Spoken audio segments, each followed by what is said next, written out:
Okay. I'm going to mute this. Should have muted that a while ago. I see that I have not updated the subscriber name on here.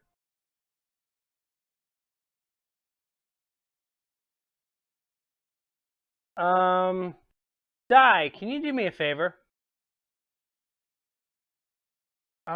Check the RPG Maker stream or one of the other streams that use the 1920 by 1080 screen overlay, and tell me the name that's there in the recent sub section.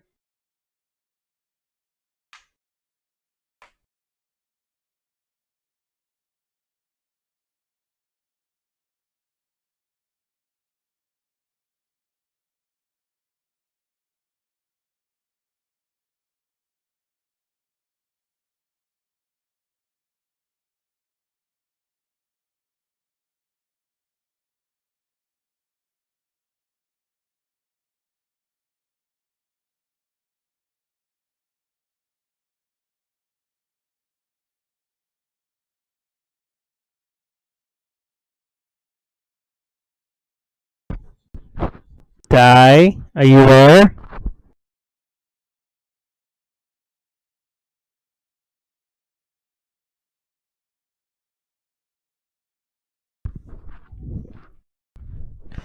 Can you go to one of the other streams that uses the 1920 by 1080 overlay and tell me what's the recent sub that's there?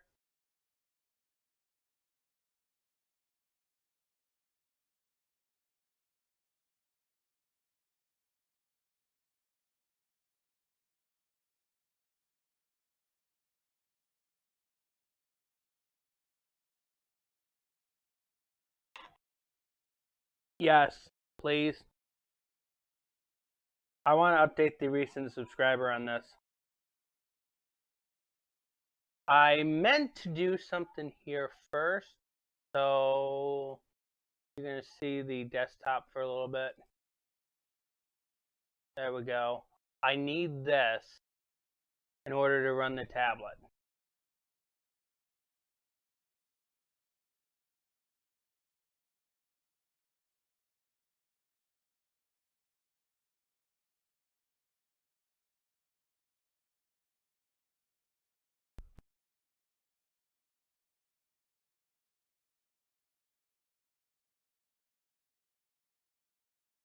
Any stream from yesterday, Saturday, and Friday.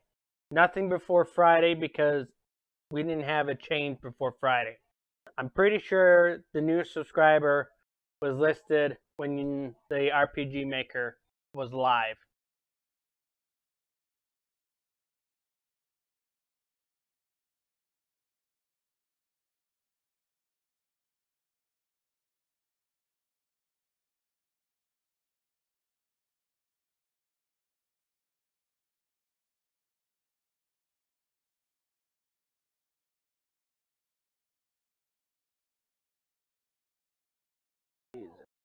I am about to super glue this piece of leather to my hat.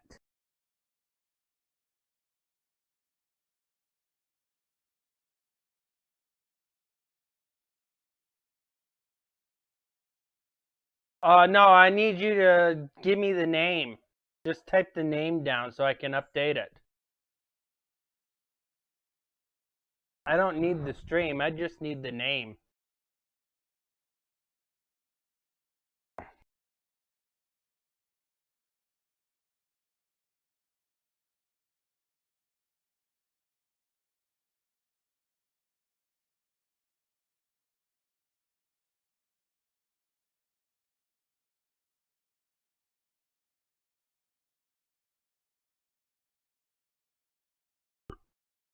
I don't need the game name. I need the recent sub name.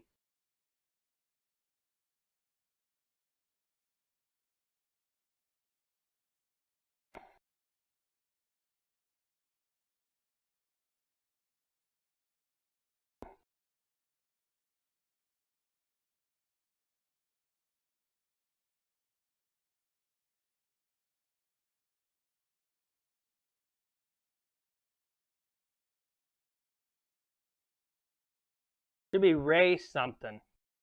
Yeah, that's the name I want.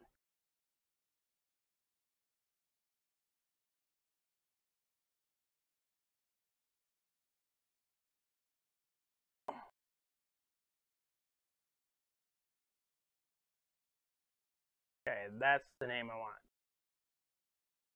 All right. So, Di, do you remember what happened last time?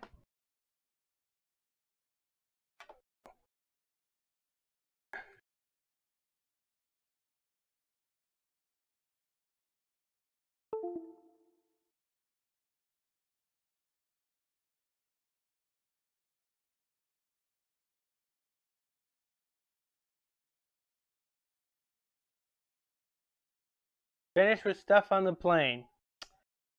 You remember who was the culprit?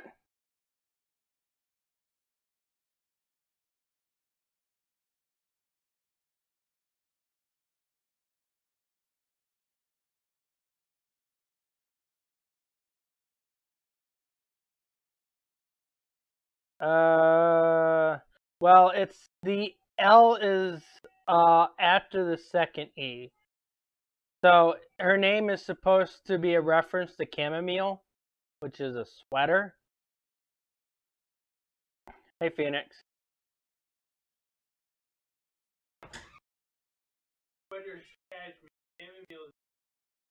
Okay, whatever. T.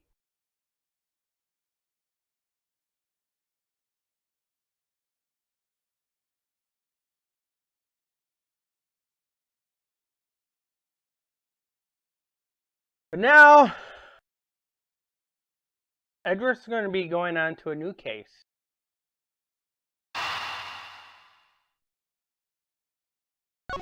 The Kidnapped Turnabout. March 13th, 10:11 a.m. It's time. Don't worry, Mr. Edgeworth. I'll be following your every movement with my binoculars. Good to hear. Now make sure you don't lose sight of me. I'm counting on you for backup. You can count on me, sir. I have to go. The kidnapper is supposed to contact me soon. Who would have thought that upon my return, I'd be thrust into a kidnapping cage, and that I would be the one who would have to make the ransom drop off. Let's see. I checked the money. Is all there safe inside the suitcase? Check that the money is all there, safe inside the suitcase. Now all I have to do is wait further instructions from the kidnapper, which I'm expecting to be transferring to my cell phone. I wonder who else is around. This is the meeting place after all.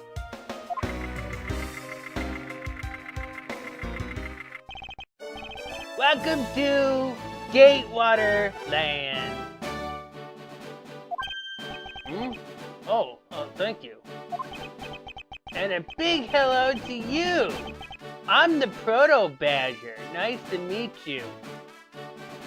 If you're wondering about the Proto Badger, he's kind of the prototype Badger, what he would have looked like before they have changed his design.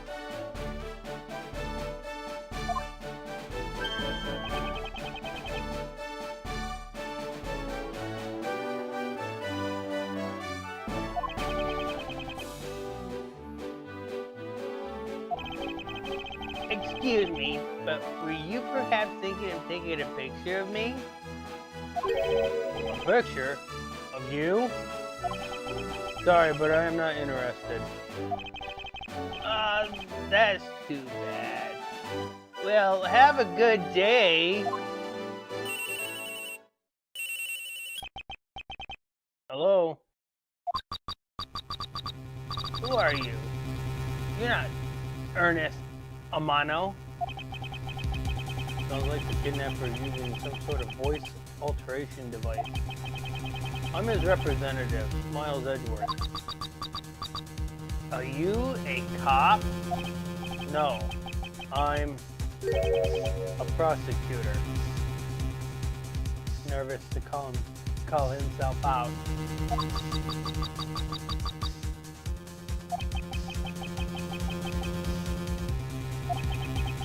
I know what you're wondering, and yes, I have brought the ransom money with me. I see. In that case, bring the money with you to the stadium. So this person intends to see if I'm being followed, huh? Please, Detective Gumshoe, I really need you to come through for me this one time.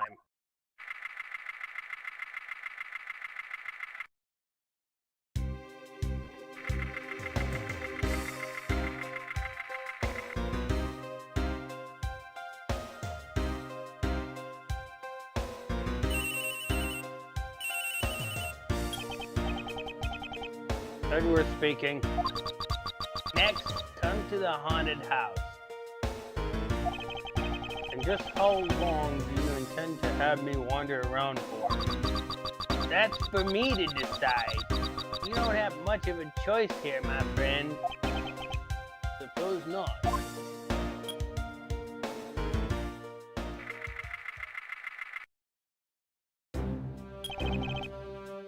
I've arrived. Go inside.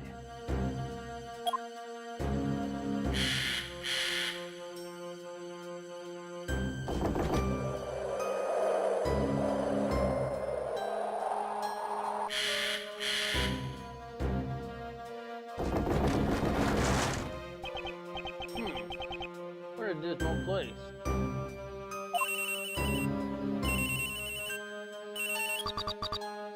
That's it. Go to those doors.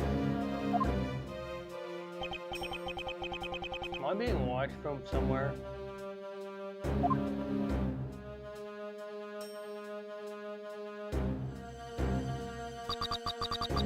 Leave the money and go.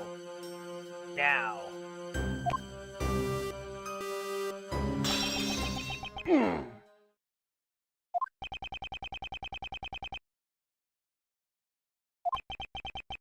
I was hoping for an exchange, but maybe I should do as they say for now and not push it.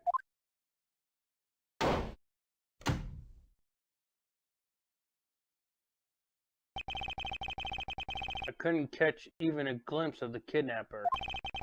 Perhaps I should keep an eye on this haunted house until police backup arrives.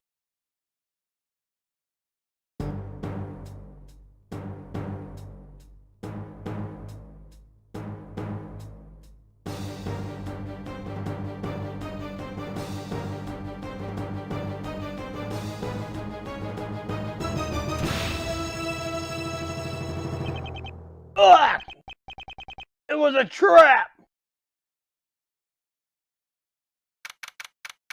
March 13th, 11:23 a.m. God. Trey. No. Can't be. Then the deal. Who is that? And why are they and what are they talking about? Split! Police! Alright. In front. Meet me up. Can't move my body. Feel I may faint again.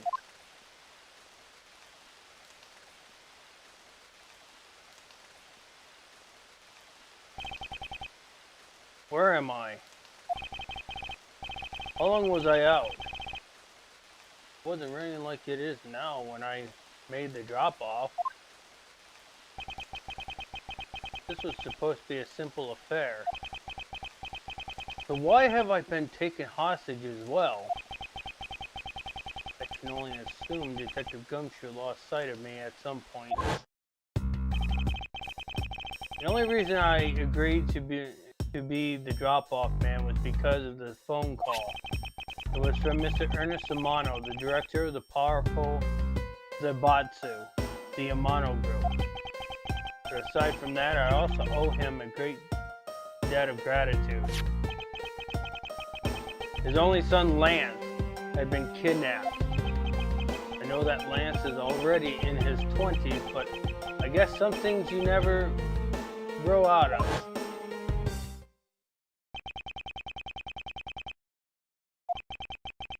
I can't sit around waiting for someone to come help me. I must escape somehow.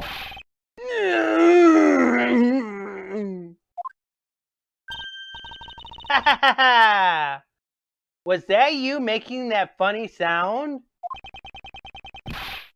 Who's there? And how dare you laugh at my gentleman's plight?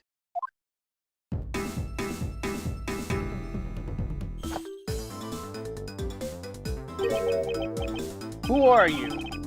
Are you one of the kidnappers? A kidnapper? Me? No way! I'm not into such petty crimes.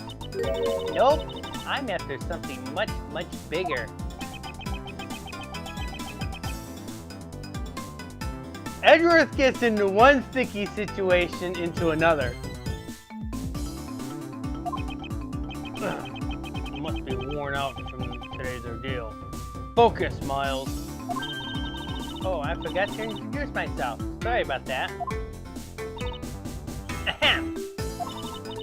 Even in the depths of night, when no other bird dares to take flight, one alone soars the sky, the light of righteousness on the world's light. And that one is me, for I am the great thief, Yatagarasu. Great thief? And did she really just claim to be the Yatagarasu? Oh, but my real name is Kay Faraday. You can call me Kay, okay? Good. Glad that's settled.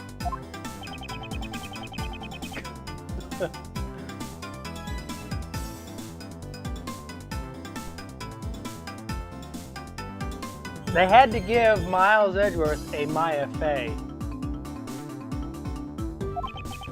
Not quite. I have a lot of questions for you. But first, if you would be so kind to remove these ropes. I wonder, did I remove them? I was actually having a lot of fun watching you make those silly faces.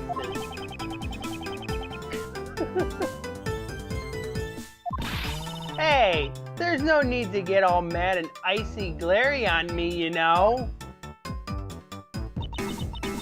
These ropes goes through here and there you go. What a relief. I owe you my thanks. Ah, it's okay. You can pay me back in full later. Now then, what question should I start with?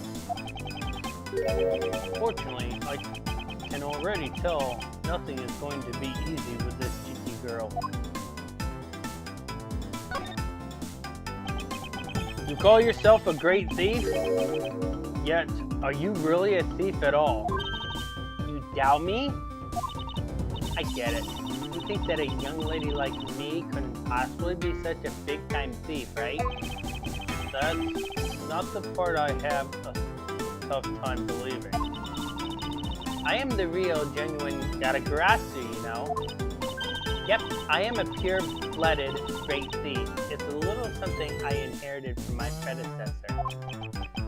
In that case, you wouldn't mind if I arrested you then, right? What? Of course I'd mind! I haven't stolen anything yet! Seriously, I don't know how you can say such a terrible thing to your savior. That's true. Technically, she hasn't stolen anything in front of me. Yet. When you say you're the Yatagarasu, do you mean you are the Yatagarasu? Yep. The most righteous of the righteous, the legendary great thief. But the title was only recently succeeded to me. So I haven't had a chance to steal anything yet as the second Yatagarasu. I was not aware that thieves could pass down their titles like that. But don't worry, I've got some big plans in the works. Plans, huh? They wouldn't happen to lead to a big arrest, would they? I knew it. There's just no reasoning with a prosecutor. How did she know? I'm not the problem here. I'll have you know that the Yatagarasu has no interest in stealing petty trinkets. There's one thing and only one thing I want to steal. Only one thing, and what would that be? That's going to have to wait until we find our way out of here. Well, at least there's one thing we agree on. I'm sure I'll have plenty of time later to learn more about you. So, you never told me what your name is, Mr. Prosecutor? I guess not. I'm Miles Edgeworth. First of all, how did you know I was a prosecutor? Aha! Now I remember! How can you remember something I just told you? You sure is scary. Alright then, Mr. Edgeworth. Let's get out of here!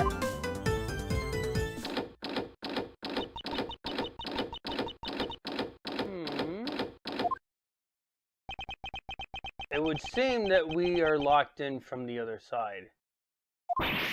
What? No way! I don't hear you, la la la. Okay?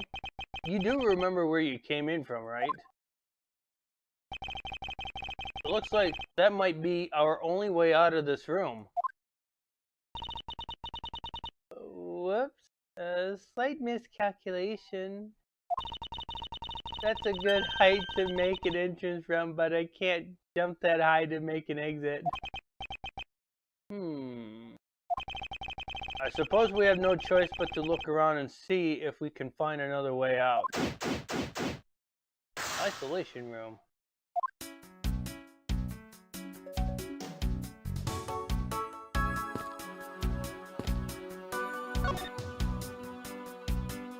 Alright, there's nothing new I talk to her about.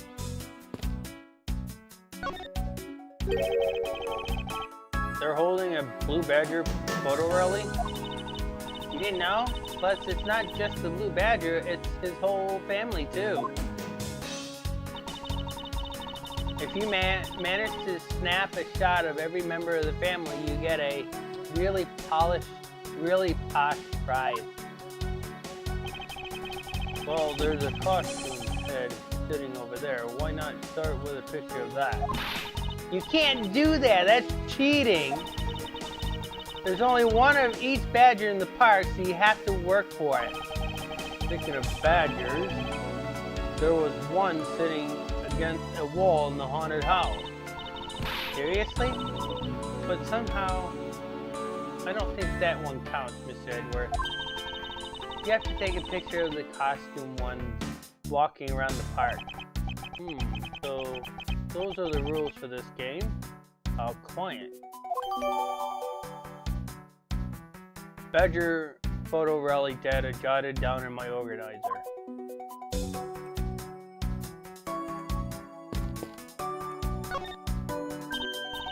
Hey, there's something inside the box. Right, bottom right box. Oh, I think it's a pink badger costume. Pink badger?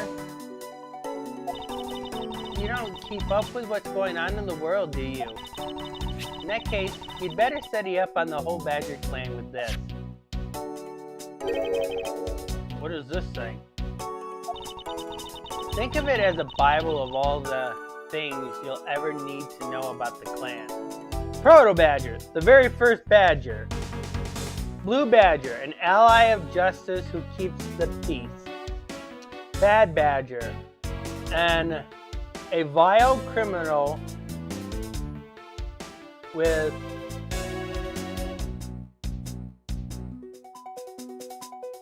I wish I knew what the last word was. Pink Badger, know her unique pink bow. With a gun? Yeah, that makes sense.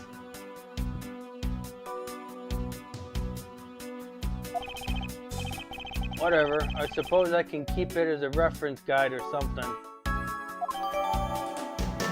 Blue Badger Bible data jotted down in my organizer. I suppose this means that this is where they keep all the costumes. It certainly looks that way. It's like the Badger family's home. Frodo, Sonic bed. Yeah, no.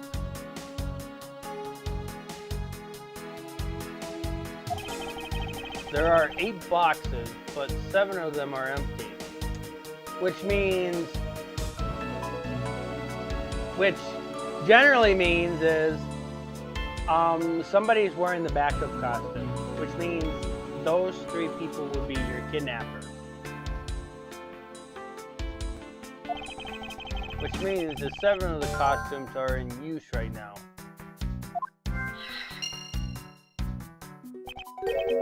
But aren't these badgers the mascots of the police force? Well, I heard the police had a hand in sponsoring this theme park. Probably because the Gatewater Group owes the police from all those cases they solved.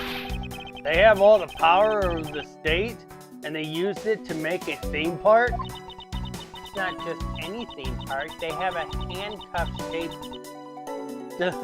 double-loop roller coaster. That's quite enough.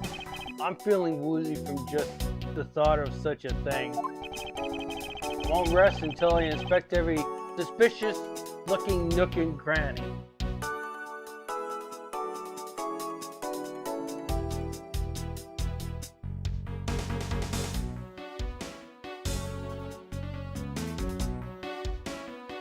Okay, so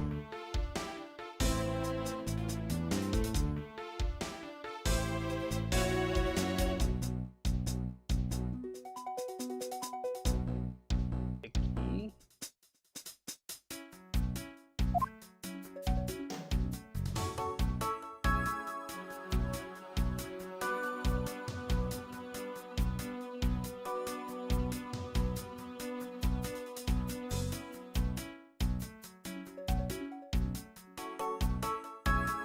Aha.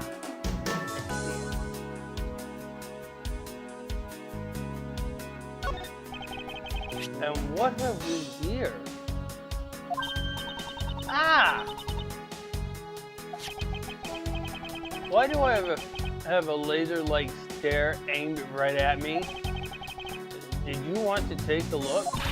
Well, don't mind if I do. Ooh, I see. Yes, this is definitely a key. I'm sure it's a key to something.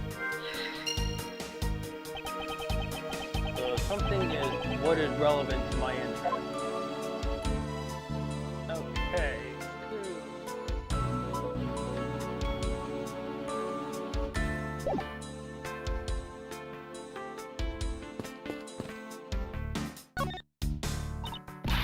Man, why do they have to put the windows up so high, anyway? How is a thief supposed to make her daring escape? I suppose we could make our way out if we were able to climb on top of those lockers. Aha, that's pretty clever. You make a good thief yet, Mr. Edgeworth. Please don't ever place my name and the word thief in the same sentence again. Let's see, I wonder if I can jump and grab the top of the lockers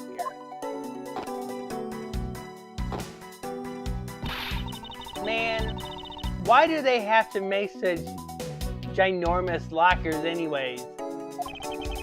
Even if we wanted to use these lockers, we'd need some sort of foothold. Yeah, the lockers are what? 12 feet high and she's like 5 feet?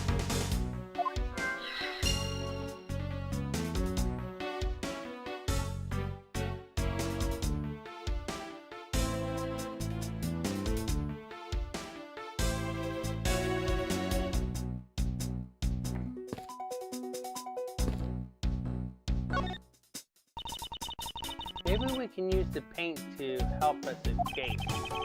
And what exactly do you have in mind?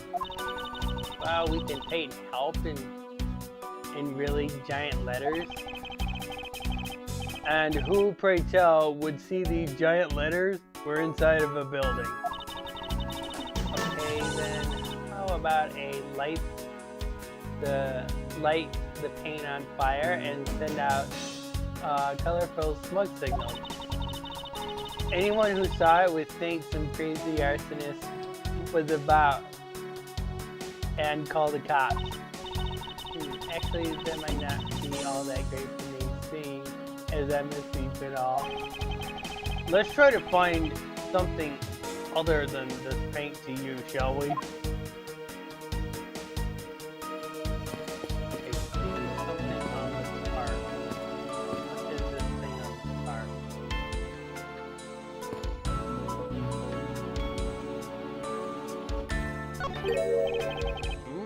Isn't this my phone?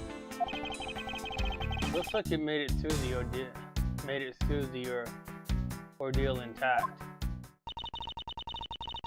If only there was a way for us to contact someone on the other outside. Oh, but we do have a way right here. Ah, there was a cell phone here the whole time? If I'm right, Detective Gumshoe should have contacted the precinct for backup by now. Miss Edgeworth, sir, are you okay? I was so worried, sir. I'm fine. I was knocked unconscious for a spell by the kidnapper, that's all. Sorry, sir. I'm such a failure. If only I hadn't lost sight of you. Detective, we don't have time for this. Have the police set up a perimeter right now. You don't have to worry about that, sir. I already got the boys working on that. But in doing that, I sort of... What's wrong, Detective? Sorry to butt in, but I'm afraid you're going to have to make do. Who is this? Qilong Lang of Interpol. A pleasure to speak with you, Mr. Edgeworth. I've heard a great deal about you.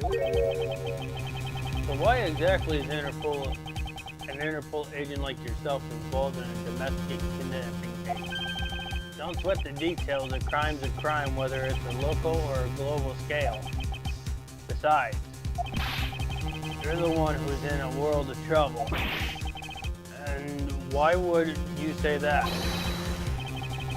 Lang Zi says, the pack that runs together stays together. Catch my drift? You caused quite a ruckus by running blindly into a situation and then getting caught. You should have contacted the police from the very beginning. I'm sorry that this happened because of a lapse in judgment. However, I humbly request that you please help me out of here post-haste. Sorry, no can do. What? We're hunting the kidnapper now, and I haven't got any hands to spare. As I said, my pack moves as one. You're the one who wanted to go in alone. You're the one that wanted to go in alone. So good luck to you, Mr. Prosecutor. Oh, and once we do catch the kidnapper, Mr. Sure will come find you. Eventually. You. What's wrong? Did you get cut off? No, my phone ran out of power. No way! Doesn't matter anyways. We should try to get out of here through our own means. Yeah, I have a name. I have a name to live up to, after all. If we put our heads together, we're sure to find a way out. I wanted to check this door. If I can, possibly.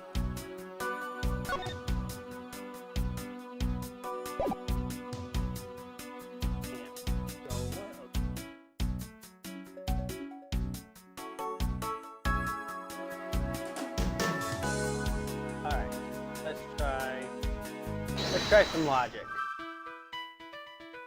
So we have maybe two things that we can put together.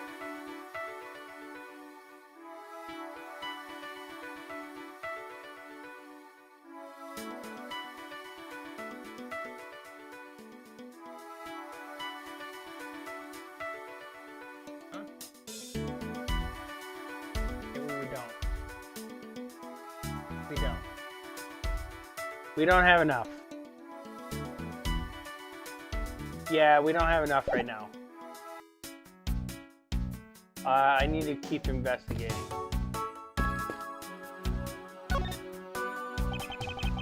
This is the beam I was tied to. What's up? I was pondering if perhaps we could make it over to and out the window if we climb this.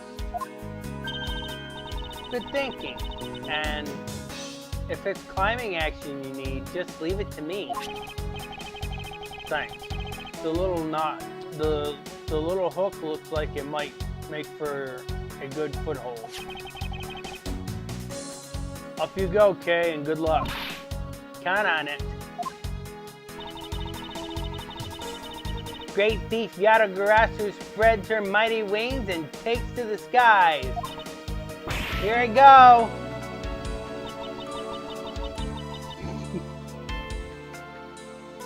Okay.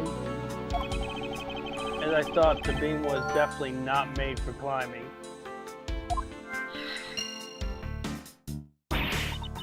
What do you mean, as I thought? I'm not your guinea pig, you know.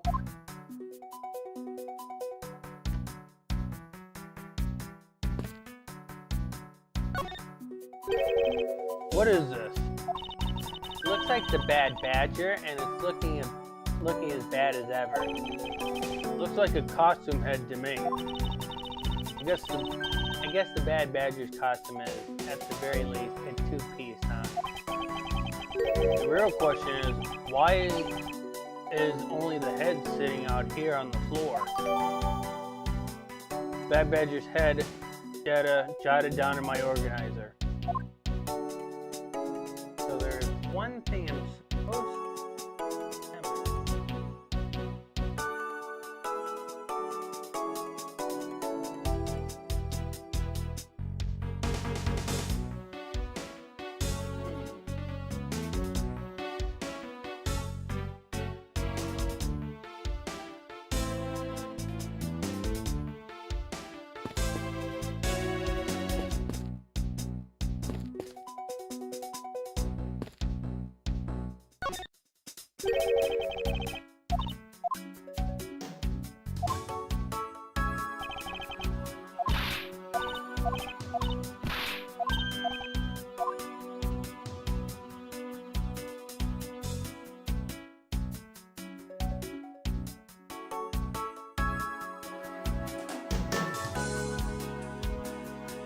Oh, I have new topics to talk to Kay. Okay.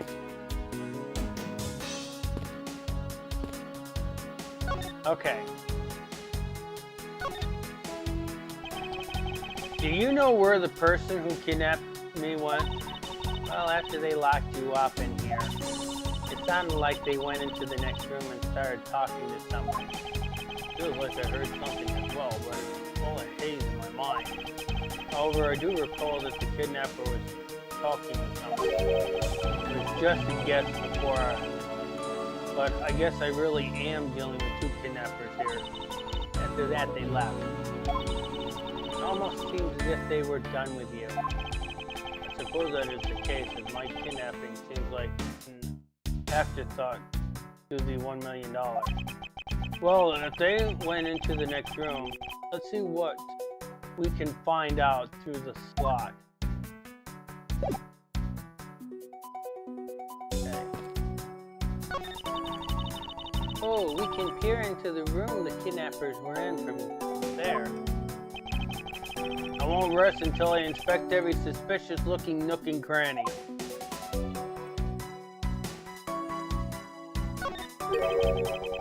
Is that what I think it is? Looks like the kidnappers had an escape tunnel prepared just in case. That's awesome. They're like a bunch of great thieves themselves. No, they're not, because I highly doubt that they made the tunnel themselves. The floor panel was removed and propped up against the beam in a very specific way. I think this building was originally built with a basement or underground area. Okay.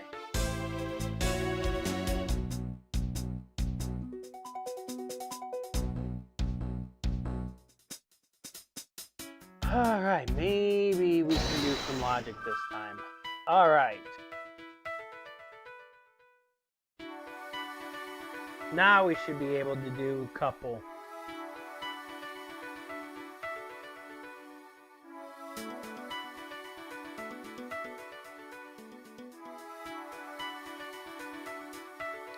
So there's two of them I can see right now that we can put together.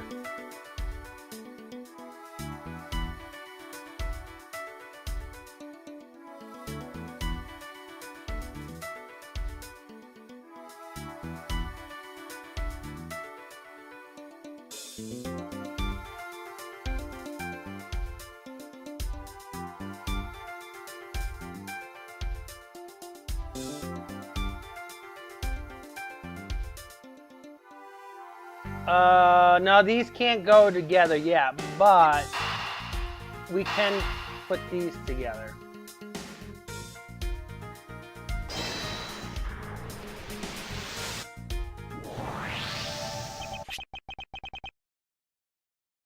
This hook on this beam.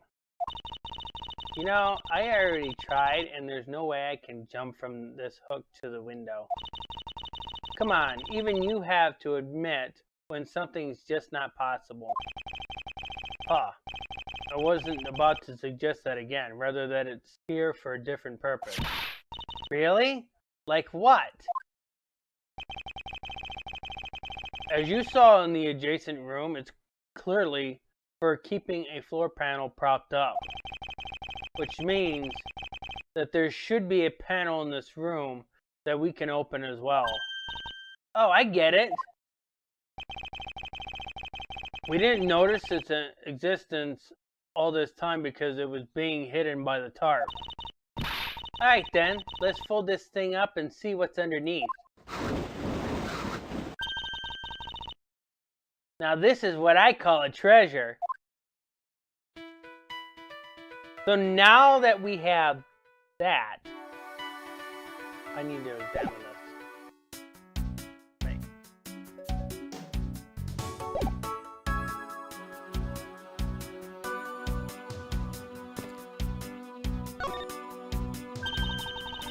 Wow, this must be another entrance to the secret hidden basement. I totally smell treasure. The scent I wish to smell is the sweet fragrance of freedom. Then what are you waiting for? Hurry up and open the hatch. Alright. This thing is locked down tight. Ah, fiddlesticks! So now that we have that, which two do you think can be put together now?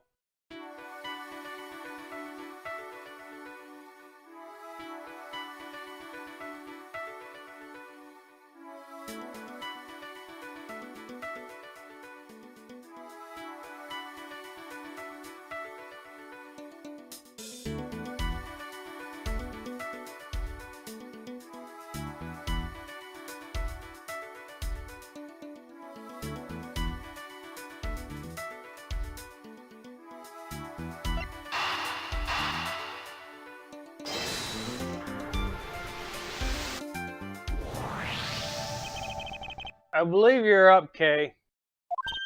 Huh? Why me? Because we need to use the tiny key that you've taken quite a liking to. Oh, gotcha! Just leave it to me! I love the tense feeling of these moments when you're about to uncover something big. I believe the feeling of freedom would be more satisfying right about now. Alright, I got the secret door open, and now... Ah, wait! What? Ah! Are you alright, Kay? I'm fine. The ladder just slipped is all. Thank goodness she's alright. Alright, I about had a coronary. There's a lot of really large machinery down here. What about an exit? It's really dark and cramped down there, so I really doubt there's an exit. I can't believe that happened. You have only yourself to blame for leaping before you looked, you know. No way. I mean, how was I supposed to know that the ladder is removable? Alright, which two can we piece together now, Di?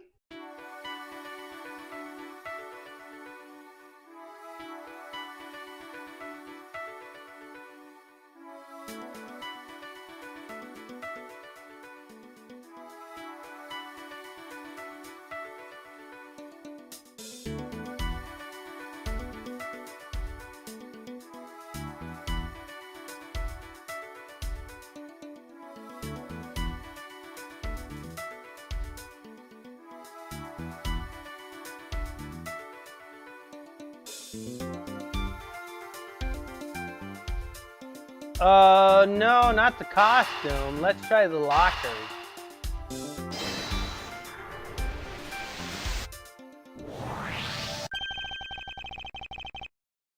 I figured out how we will escape this prison, Kay.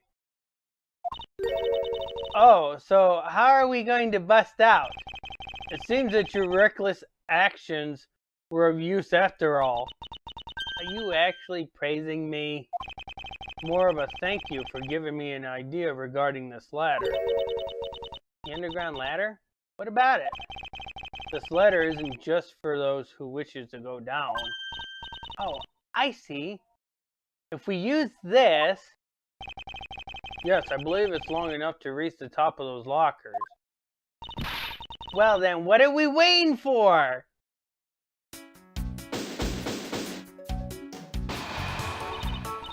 Alright, now we can get out of here. Yes, we spent entirely too much time in here. Kidnappers who held me hostage and a mysterious Interpol agent.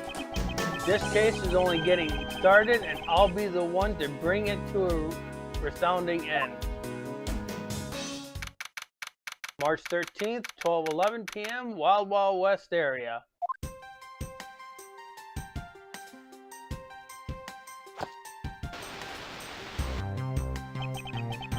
Looks like it stopped raining for now. You see how Edgeworth slid into the scene? Kay slipped in like a video game character. Yeah, and thank goodness. You had no idea how hard it was raining earlier. Mr. Edgeworth! I'm so glad to see you managed to escape, sir. I was so stressed that I thought my heart was gonna give out. Detective Gunship, man, that's what in the world that is. Oh, that's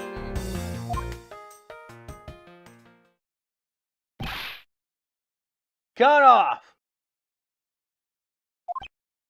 1, 2, 3, 4, 5, 6, 7, 8. 98, 99.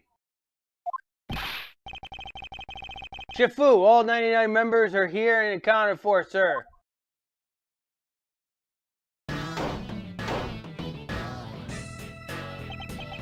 Yeah. What the heck do you think you're doing counting my cubs off like that? What the hell are we doing with 101 agents?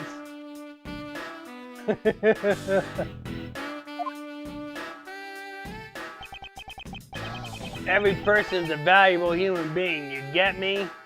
And everyone has a name that their parents gave them. No one is a 2 or a 3. Everyone, regardless of age or rank, is number 1. Got it? Shifu! Shifu!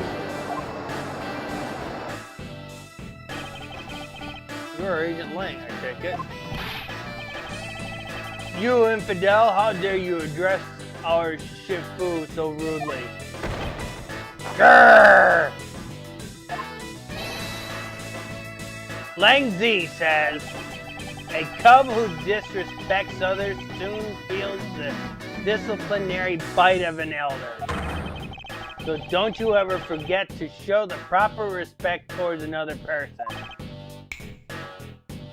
Sheena.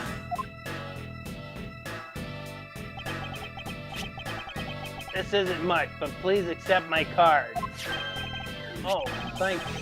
Please accept mine in return. You all see that just now?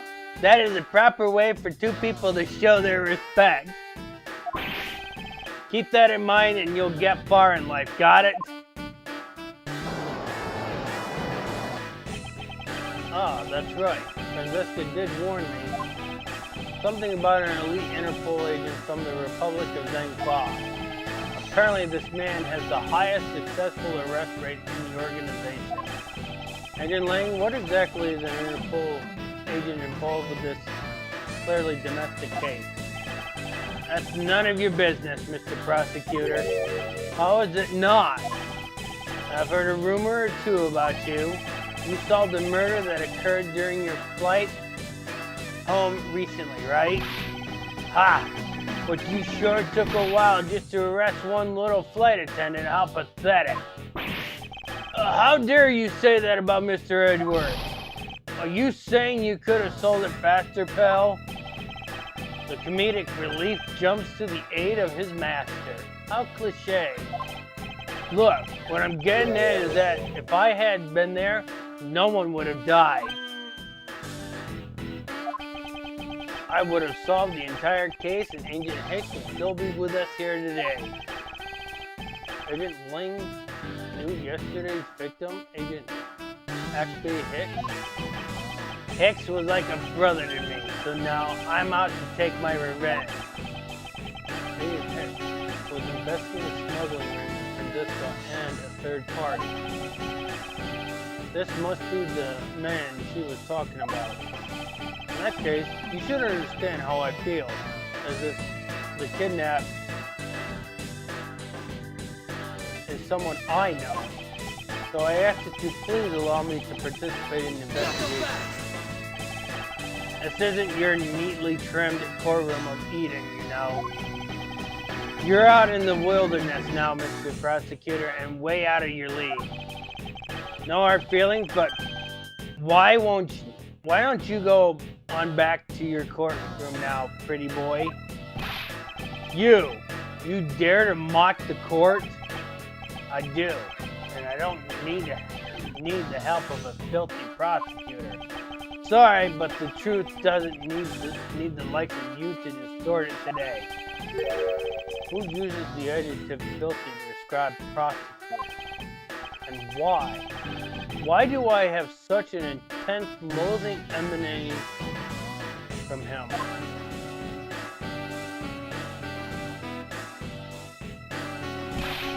Alright, man. Good job on the perimeter around Gatewaterland. Now just find me the kidnapper and bring the punk to me. Dismissed. Sir! Now then, Mr. Prosecutor, just sit tight here and don't cause any trouble. Understood? Wait.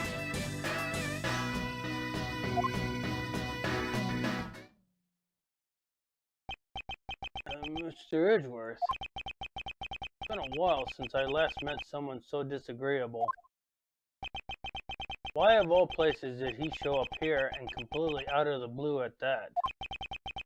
I suppose I'll have to ask Detective Gumshoe to fill me in on that. So, another voice is going to kill me.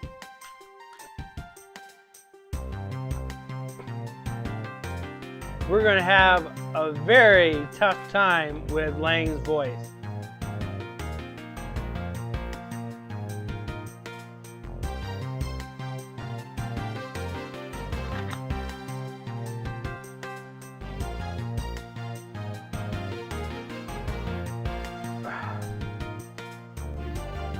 I don't have anybody helping me with the voice either. Di, you want to be the voice of Lang?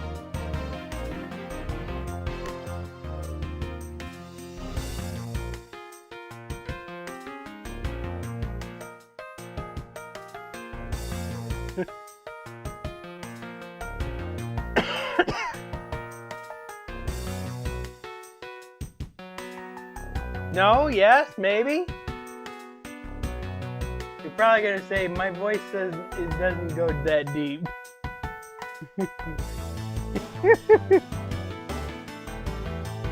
Your voice can't go that deep, can it?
Oops, I can't use a controller on this. Alright, so now we're going to be talking to Gumshoe.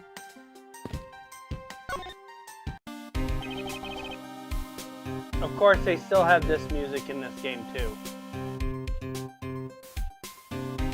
Great job, detective. Sir,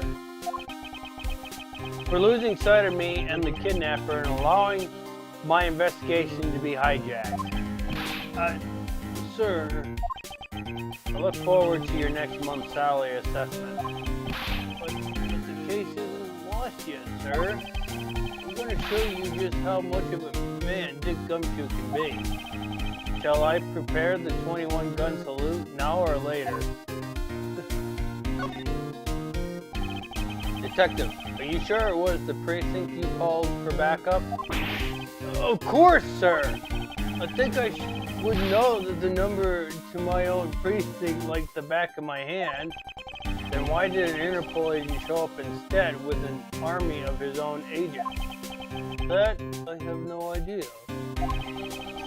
About 5 minutes after I made the call, the Wolfman showed up out of nowhere, sir. And his mind definitely has an agenda, so the question is, what is he after? Mr. Edgeworth, I was wondering if I may ask about one thing, sir. Yes, what is it? Who is that? The girl over there, I mean. I'm Mr. Edgeworth's assistant. A fair day. What?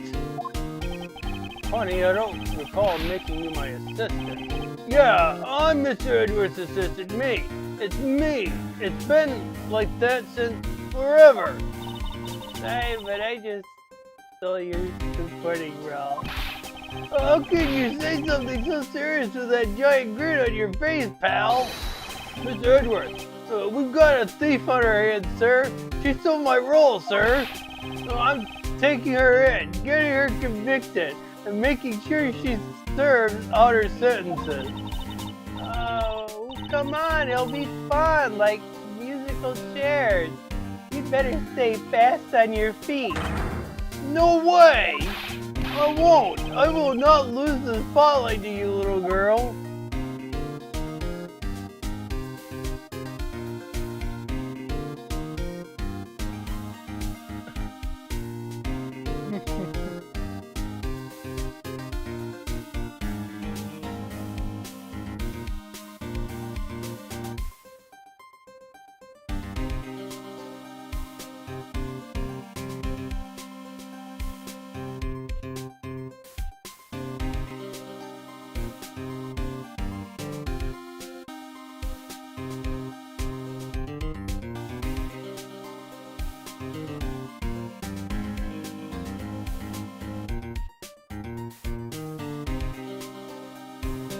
Alright.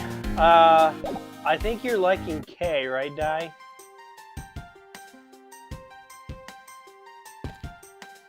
So, if you were playing this on the DS, you would be able to control Edgeworth with button controls.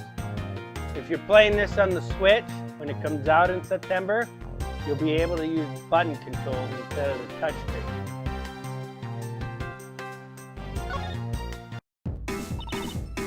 Man, I can't calmly do any stealing at all with this detective around. I suppose it's not easy when there's this many members of law enforcement in the vicinity. It's alright, it's not like I'm in a hurry to steal just any old thing. Which is it? Do you plan to steal something or not? Quite the mystery, this one.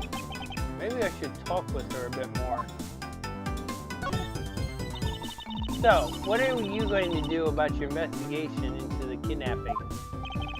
Good question. Since Agent Lang holds the authority to investigate this case now, this makes things a bit more complicated. Oh, come on, you can't let that stop you. I'll even lend you a hand, so let's go. But you're a self-reported great thief, are you not? I don't believe I can let someone of an unlawful nature participate in an investigation. You don't like to listen, do you? I'm not just an ordinary great thief, I'm the Yatagarasu.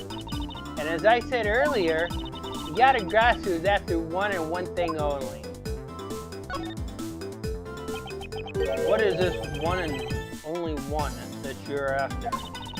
Yatagarasu is only interested in one thing. And that is the truth. He wants to steal the truth. I see.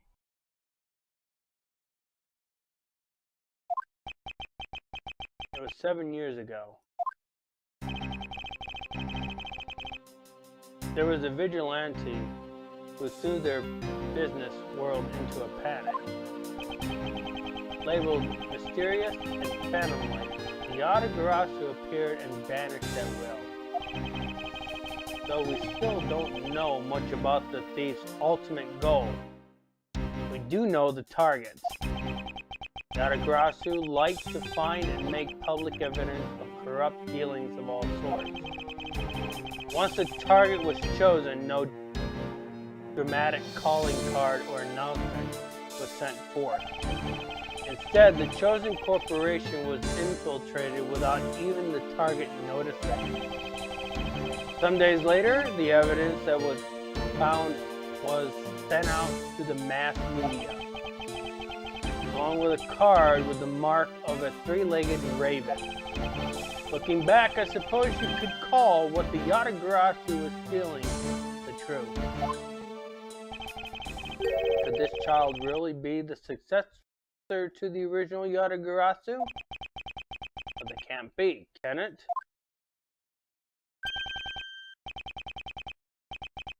Lance! Lance! Where are you, son?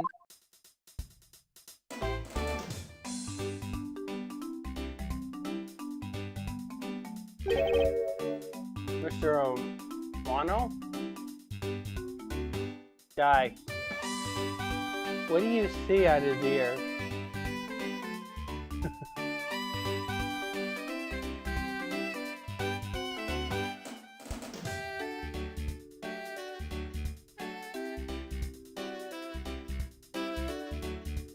Those are pretty big earlobes, don't you think?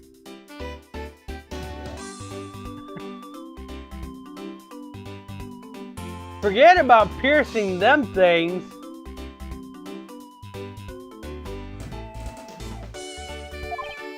Oh, Miles, my boy, I'm sorry to involve you in such an affair just after you've returned. For you, Mr. Romano, I gladly offer my assistance.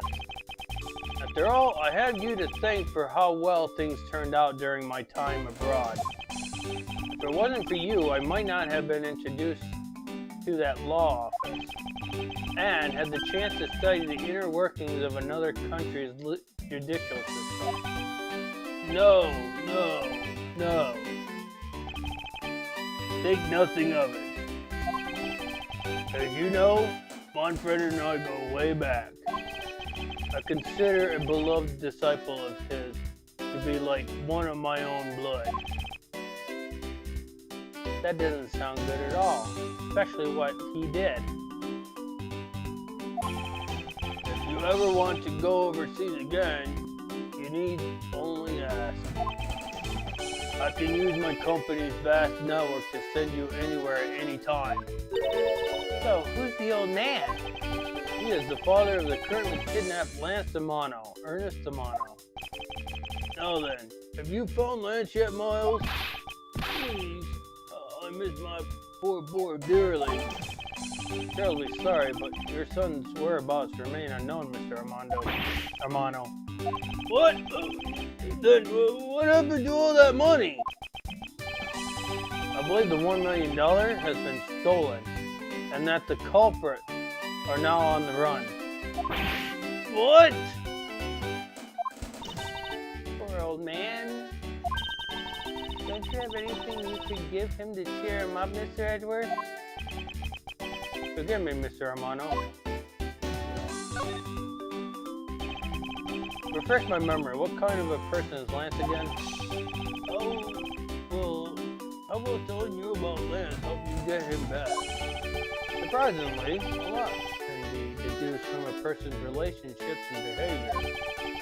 Very well then, Lance is my one and only son, and he turned 21 this year. Very much like me when I was his age. Kind and very attractive. Attractive? Attractive. Attractive. I don't see the resemblance. I'm sure women simply can't keep their hands off of him. I don't know about that. Is there anything else about him you noticed of late? Not to mention it, I haven't been able to get in contact with our butler, Oliver. The butler? Yes, his name is Oliver Deacon. He's been with our family for years now. He gets along so well with Lance, so I thought maybe he would know where my son is. Mr. Amano, could you please tell me a little more about your butler, Mr. Deacon? As a butler, he's outstanding. He even serves as Lance's personal private tutor.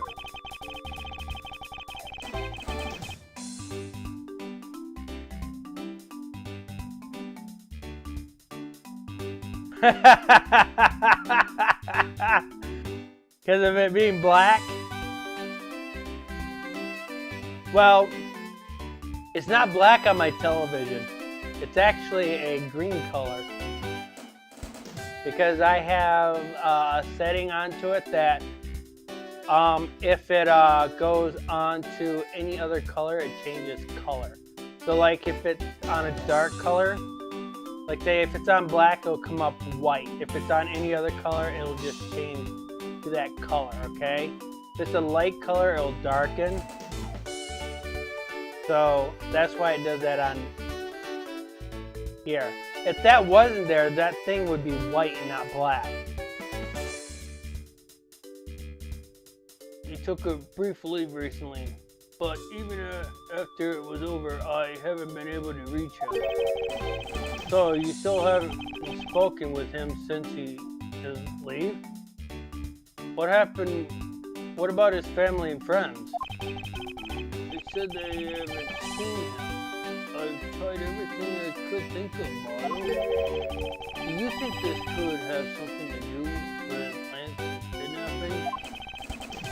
It's possible, but I can't say anything for sure quite yet. So even the person closer to the victim has gone missing.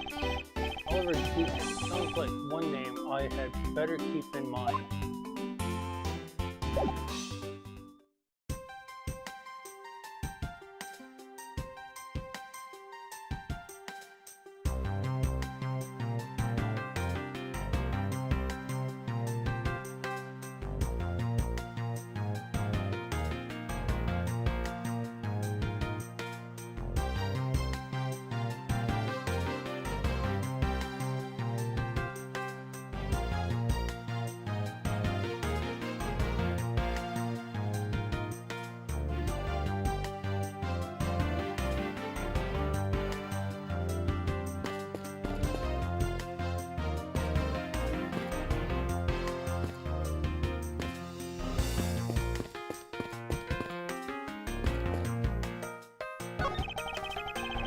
Horses are paying on the garage door to complete the Wild Wild West thing.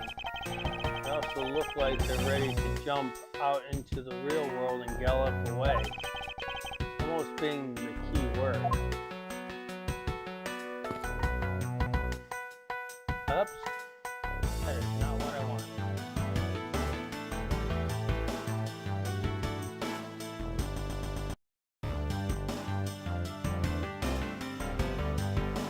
A little too big.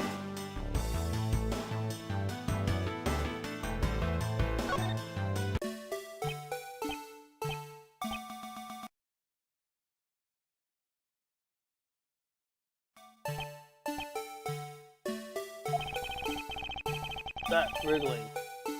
Just can't bring myself to call it dancing.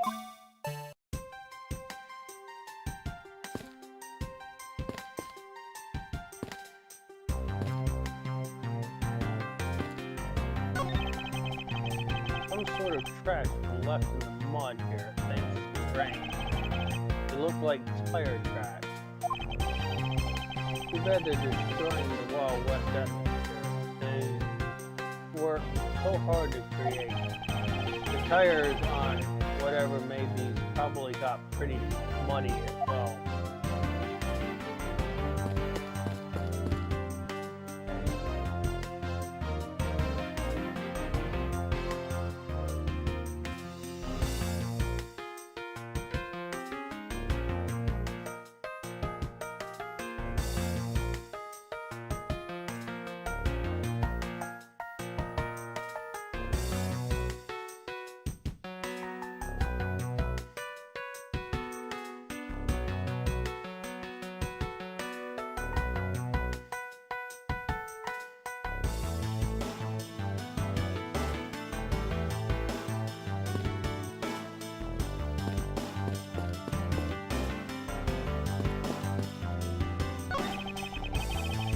Excuse me, but you could just let me through here.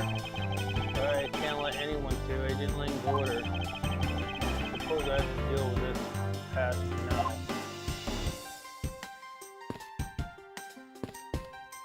Something's not triggering. Excuse me, but if you could let me in through here. Sorry, I can't let anyone through. Agent Lang's orders. I suppose I have to deal with this and pass for now.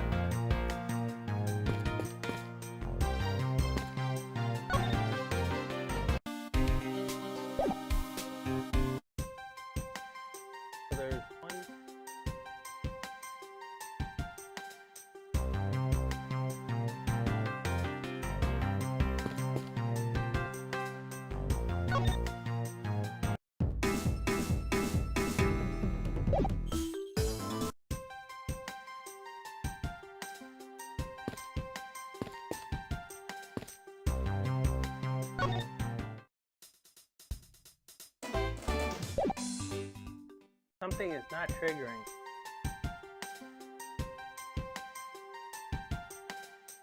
Odd.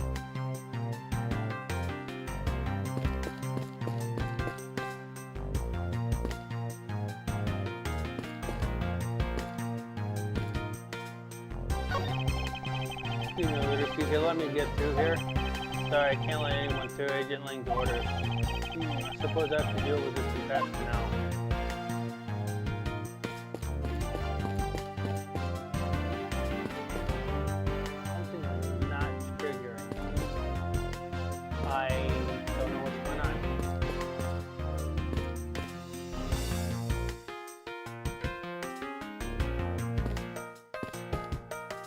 That is not triggering. Alright.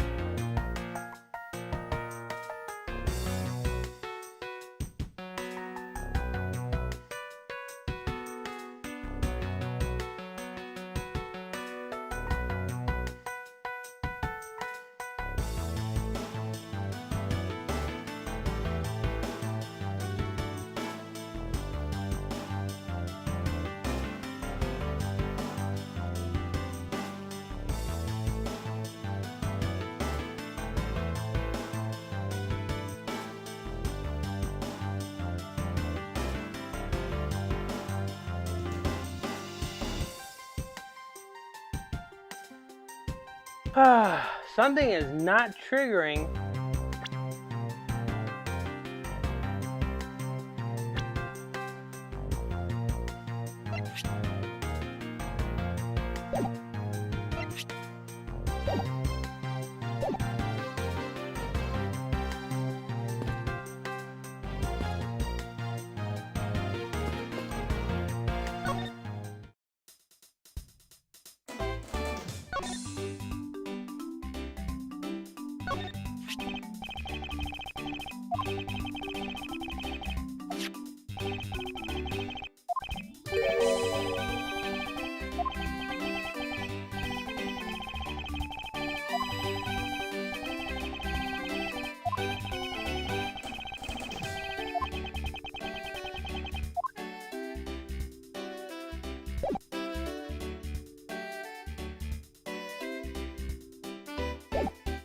Oh, I know why it's not triggering.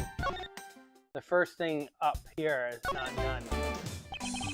I was wondering if you could please tell me the details of the kidnapping one more time.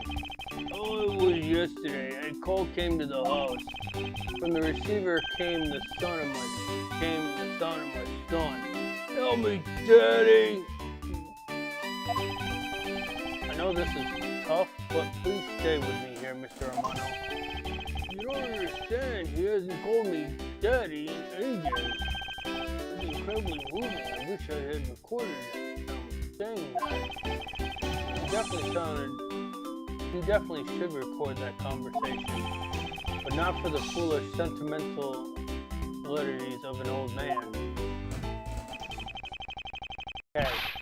That's why it wasn't triggering. Detective Gumshoe. Yes, sir. Let's begin our investigation.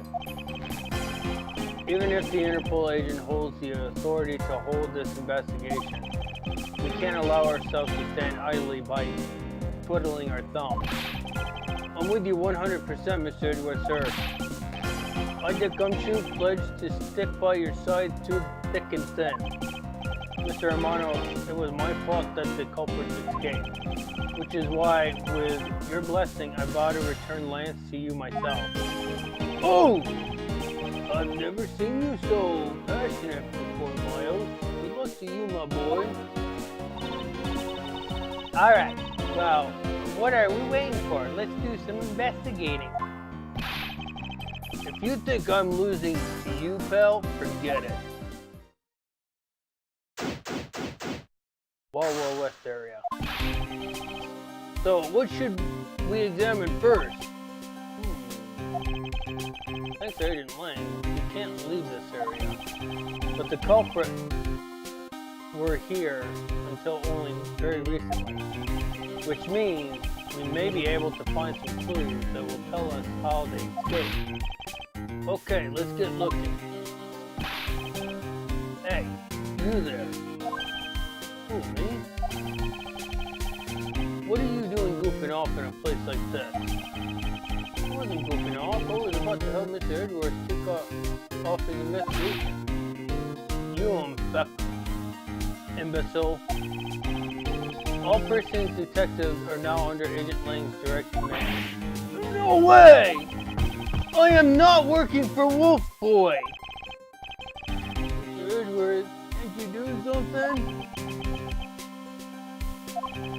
I'm not exactly in a position to argue, seeing as how you are a member of the police. Good, now let's go. No! And your Nightbot will not get away with this! Boy, am I good. Well, that was exciting. Okay. What? Can you tell I'm all ready to get down to some detective work? You should go home. Parents must be worried about you. Oh, come on! I finally get to be your assistant. You try to ditch me? I don't recall offering you the position. Why do you have to be so difficult? Besides, it's already too late, you know. Like I said, I've already stolen the position of assistant a while back. Huh! You're the only one asserting that. Well, by the time anyone notices, it's already gone. That's the Yadagaratu way. You shouldn't speak so lightly of things you know nothing about. Fine, whatever you want. Go ahead and do your little investigation. But the talent assistant K is going to tag along no matter what you say. Even if she turns out to be useless, she's not going to listen to me. Might as well surrender and let her come along for the ride.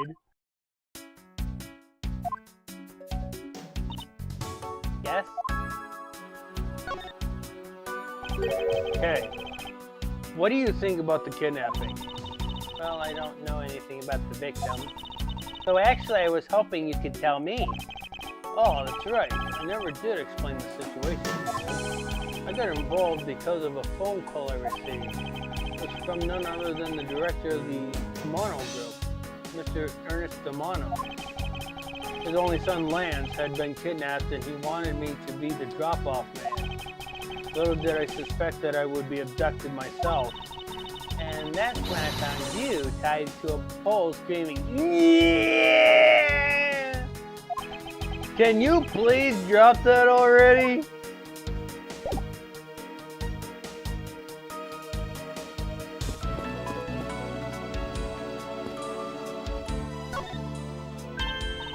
Hey, there's a bunch of footprints in the mud over here. I remember hearing rain fall out here while I was being held in. Yep, it was just a passing rain. That's why the ground has already pretty much dried up. I should be thankful it left us some nice footprint samples. You know what? I bet if we follow them, we could find out where the kidnapper went. Plus, we'd be able to spot them because of their muddy shoes. I don't think it will be that easy. Why not? Look carefully. There's quite a few different sets here. We don't know which ones belong to the kidnapper. Oh, that's true. We don't know what kind of shoes they were wearing.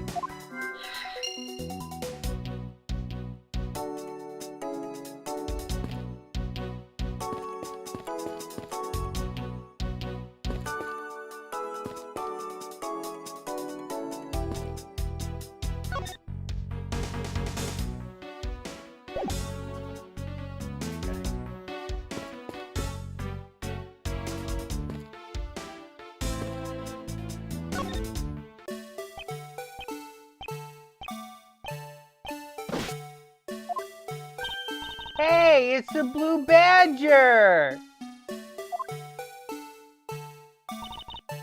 Badger, get! I really don't understand why she is so excited over this badger hunt. Speaking of badgers, there's a person inside of here. Mr. Badger, I wonder if you might share with me what you saw.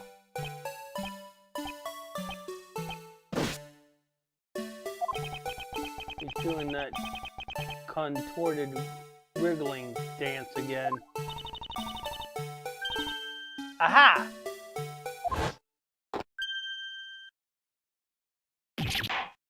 Oh!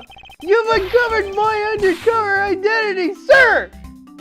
I was to remain under that head, sir! Aren't you Officer Meekins? You remember Meekins die?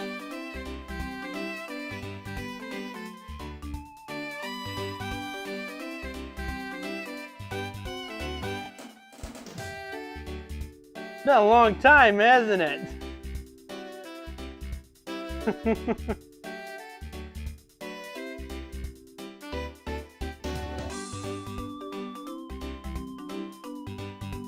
You remember what case he was in?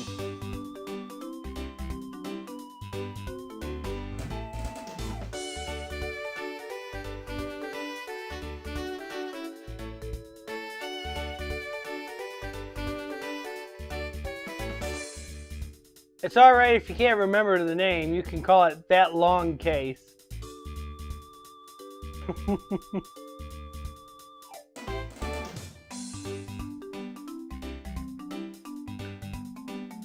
By the way, the name of the case was called Rise from the Ashes. Sir! Mike Mika is reporting for duty, sir! This man was a witness in one of the cases I headed 2 years ago. About the only thing I remember about this officer is that he often spoke and acted before he thought, which gave me a great deal of headache. Is he a friend of yours, Mr. Edgeworth? I've met him in the courtroom once before. Why was he so upset when we unmasked him? Does he have something to hide? Officer Mickens, why are you standing here wasting time? Sir!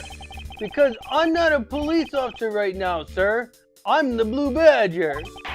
And I'm creating memories and dreams for the kids. That's never a waste of time, sir. I have a dream to become as big as Detective Gumshoe, sir. I was patrolling this scorchingly boring beat until a little while ago, when the dispatch radio on my shoulder crackled that the kidnappers had escaped, sir. I thought maybe this was my shot at making detectives, sir. I rushed on over to join in, but when I got here, there was a sea of police already, and I couldn't spread my trademark friendliness and joy onto anyone.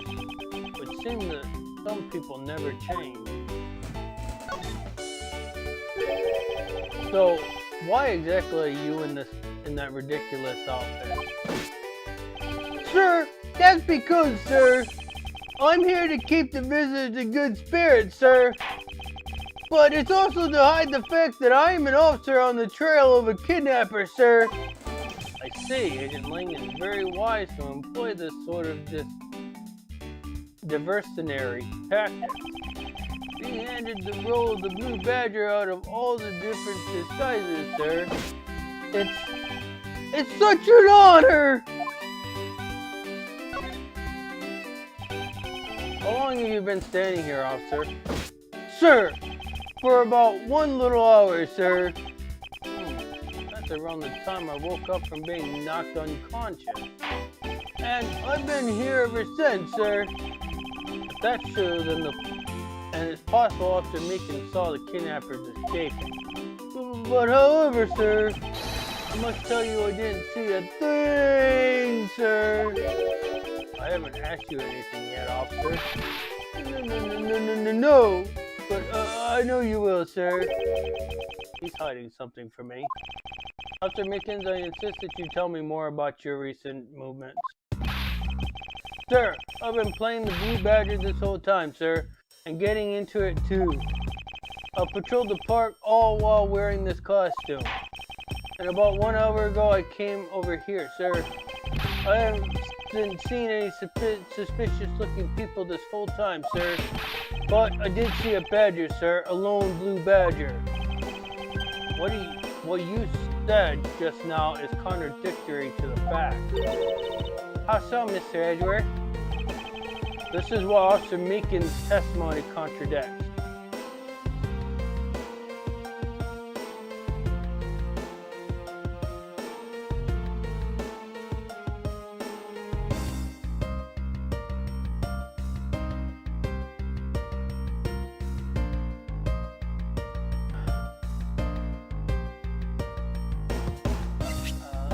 That's not it.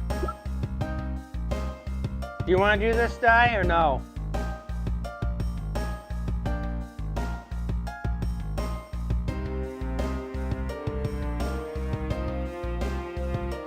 Alright, which one do you think it is?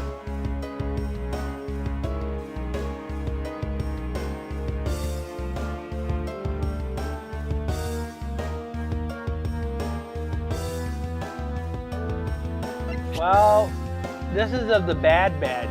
He said that there's 2 blue badgers. Okay?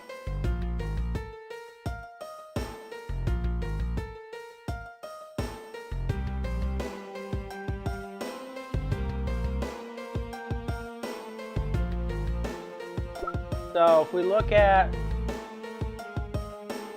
book dealing info on the whole badger family, touch the So this is everything that we've read earlier. There's one of each badger in the park. Try to get the whole badger family. So take a picture of every member of the badger family and receive a prize. There's only one of each for the 4 family members wandering through the park. Best of luck. Yeah. Take that! Officer Meekins, let's back things up. I'd like to ask you about your last statement. Sir, of course, sir. If that's your wish, Mr. Prosecutor. This little patrolman will wait as long as I am commanded to wait. You said that you saw a blue badger, correct? And yet, if you take a look at this, what you saw was not supposed to happen. This park is supposed to have only one of each badger in it at any given time. Which means that as long as you are the blue badger, Officer Meekins, you should not have seen another blue badger wandering the premises. What, sir? Then what would that mean? There are 2 blue badgers walking around? But why?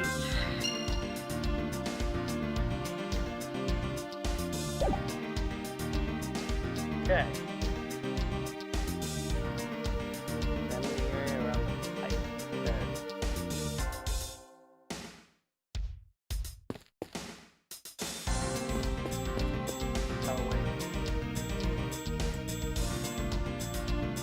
I already did that one. Alright.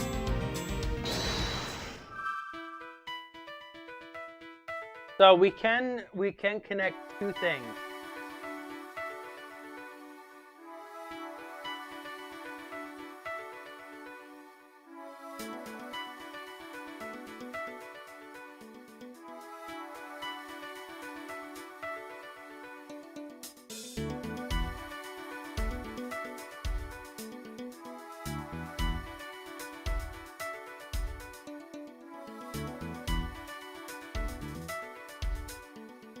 You sure already know which 2 that can connect on this one.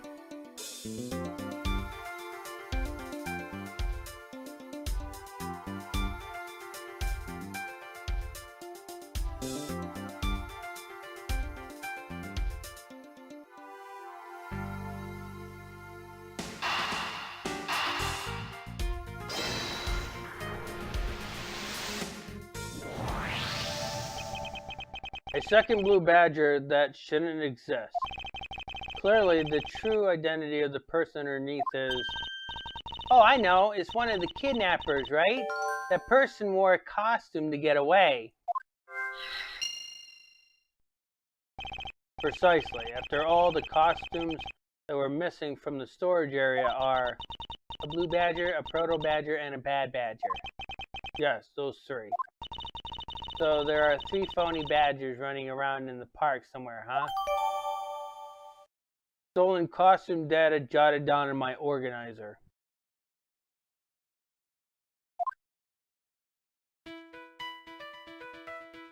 Okay. So we can't piece anything else together.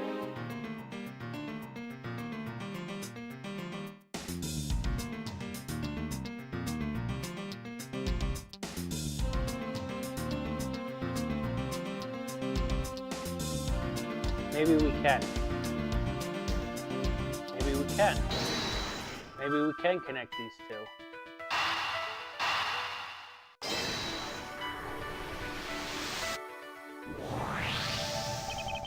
Now that we know that the kidnappers were wearing badger costumes, those footprints from earlier takes a new and very significant meaning. Oh, you mean now we know which tracks belong to the kidnappers, right? Yes, more than shoe prints. We need to follow the paw prints of badgers. Okay, Mr. Edgeworth. It's time to use those footprints and go badger hunting.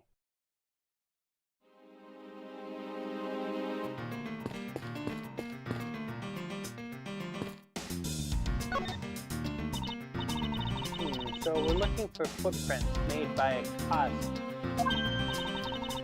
Hey, I think I found them. There are two sets here. The ones that look very heavy, that has the ring around it, they look like they were made by the costume. They both do look like possible candidates. This set is walking off to the west. Ah, it just stopped. I can't make head or tail of where it's headed from here. Maybe we can assume it's headed towards the stadium. I wonder where the other sets lead. This one seems to be headed east.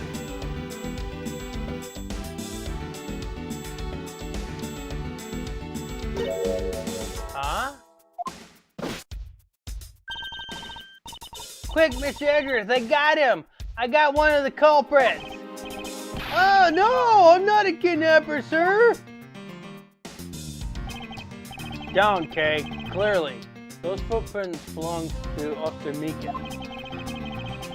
But our criminals were each wearing a costume. Maybe they came over to the garage or something. That's what I suppose. Officer Meekin, if you could set aside for a moment. We need to examine the garage. Sir, Roger Wilco, sir.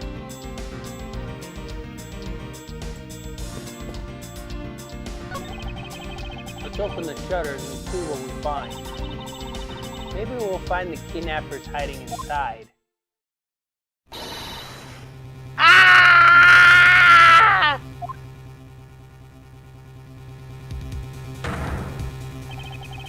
What in the...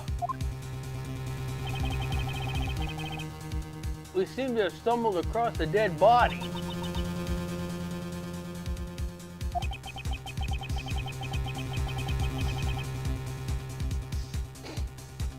You must be in severe shock to have been the first to find it. Now then, who is this man? It's Oliver! Mr. Armand? No? Are you saying that this man is... Yes, he's my butler. How could something like this have happened? Indeed, and why was Mr. Deacon here to begin with?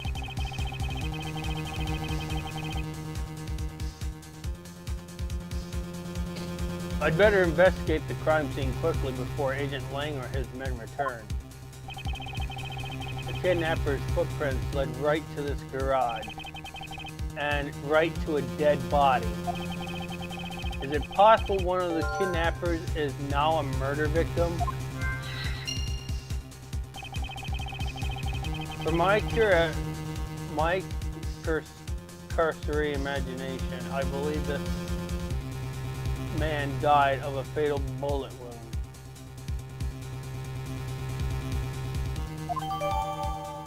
Preliminary finding data jotted down in my organizer. You sure are calm for someone who just found a body.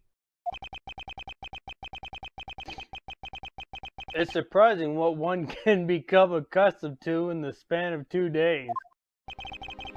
I won't rest until I inspect every suspicious looking nook and cranny. Di's going to be saying that in her sleep. I can almost guarantee it.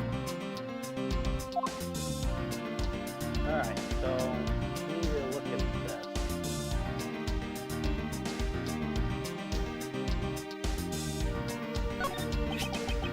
This is an unusual shaped pendant. What is it? Is it something valuable? It seems to have regained some of her composure. It looks like a horse pendant. It's got an antique feel about it. It's really pretty. Hold on. This is made of platinum silver. Nice. It is worth something after all. Ooh, and look, there's something written on the back. Colin Deborah. It's a name. Colin Deborah? This man's name is K.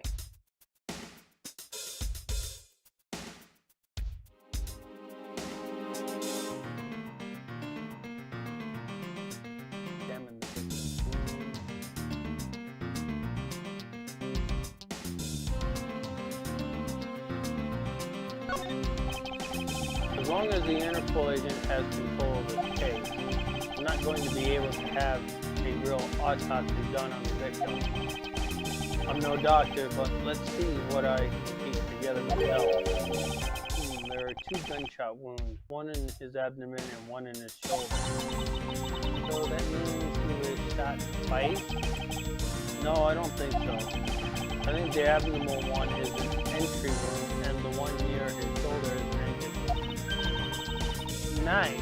I knew you could figure it out. It comes with experience, and I've seen my share of crime scenes. Speaking of experience, this crime scene seems a bit too clean for a murder, where the bullet went clean through. I should make a note of this oddity. Preliminary finding data updated in my organizer. Okay.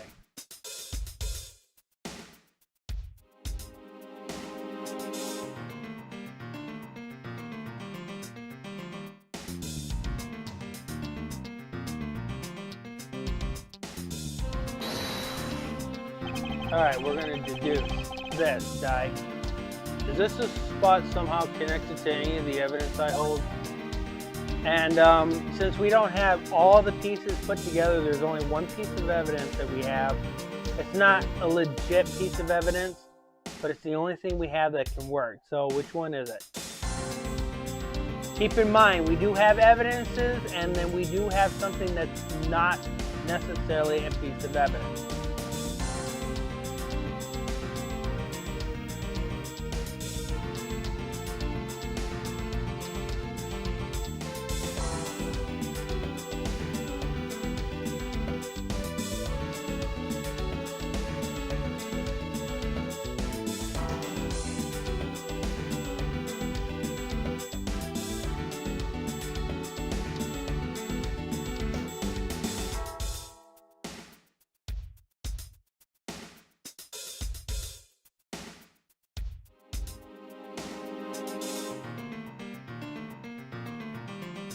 Alright, so I'm going to tell you the difference. This is a piece of evidence, this is evidence, this is evidence, this is evidence. This is technically not evidence, this is like notes based upon evidence that we found. And this is notes based on evidence that we found, okay? So it has to relate to him. And there's only one thing that relates to him.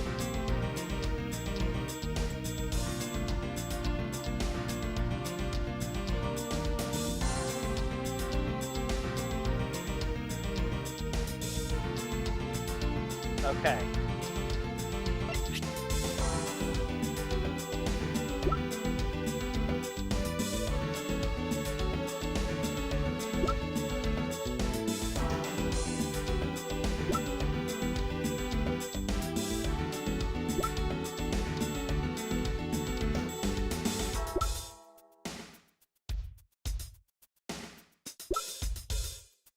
And that'll be it.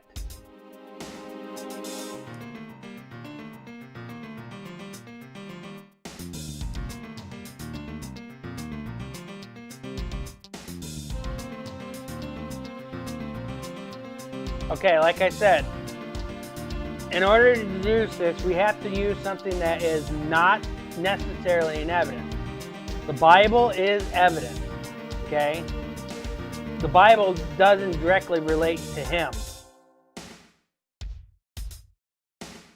There are two pieces of things here that, like I said, that's not necessarily evidence. They're just notes about evidence that we have.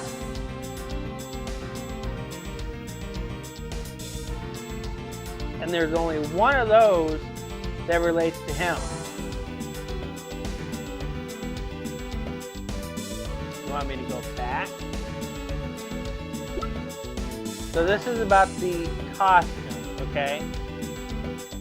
While this is not legit evidence, this is about the missing costumes that are evidence.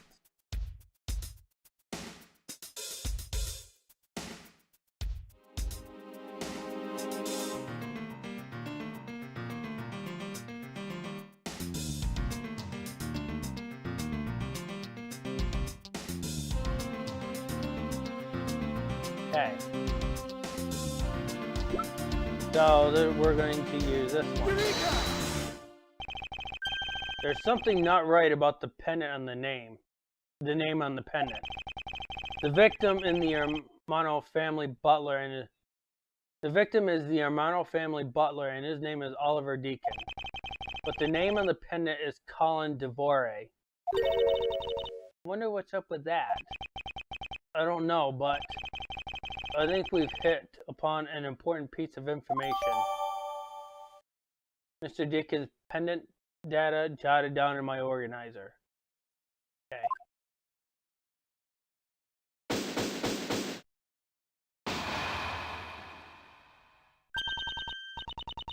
Lance! Lance! Lance! Where are you, my sweetie? Excuse me, but you are... Badum.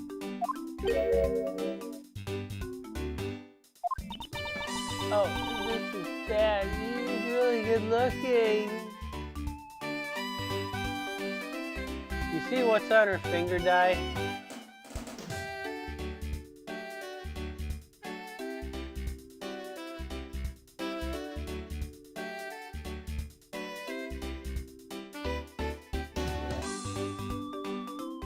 Do you know what that is?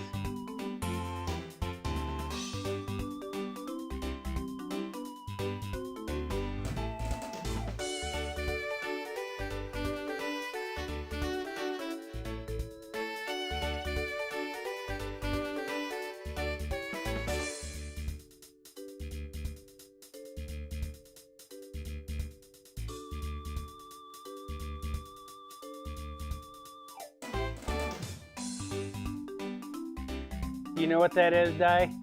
That's on her finger.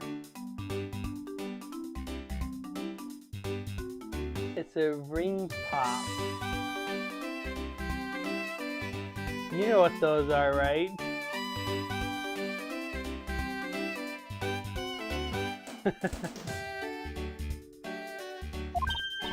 Hey, stop it, Lauren. You've had a number of those, haven't you? Imagine getting proposed to a ring pop. You can't let yourself fall for a playboy like him. You're in love with... She sounds like someone... She sounds like someone doesn't know the meaning of a phrase in her monologue, huh? Sorry to interrupt your conversation, but might you be a friend of Lance? Yes, I am Lance's girlfriend. My name is Lauren Pops. His girlfriend? Oh, it's not like that. We're more like friends, and we're not lovers or anything. We haven't gotten that far yet. She just said girlfriend, so they have chemistry. But I guess that's how people are going to see it, so I should just accept it. I even got this ring as a present from Lance.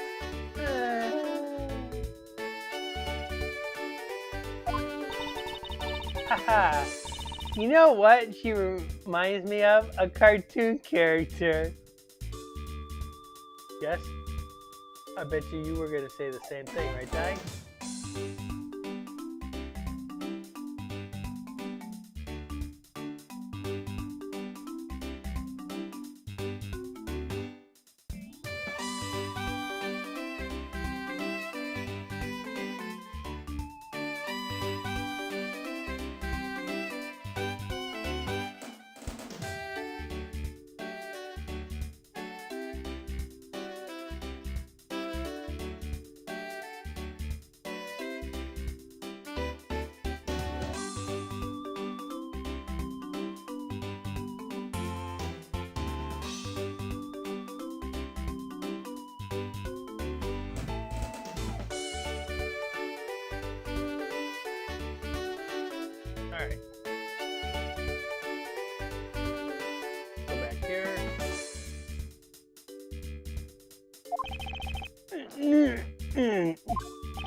May I inquire as to why you're here? I haven't been able to get in contact with Lance lately, and I'm beginning to get really worried. I looked everywhere for him, and then I heard about the kidnapping, so I came here. Wow, you're really strong for having made it through all of this by yourself. Is it true?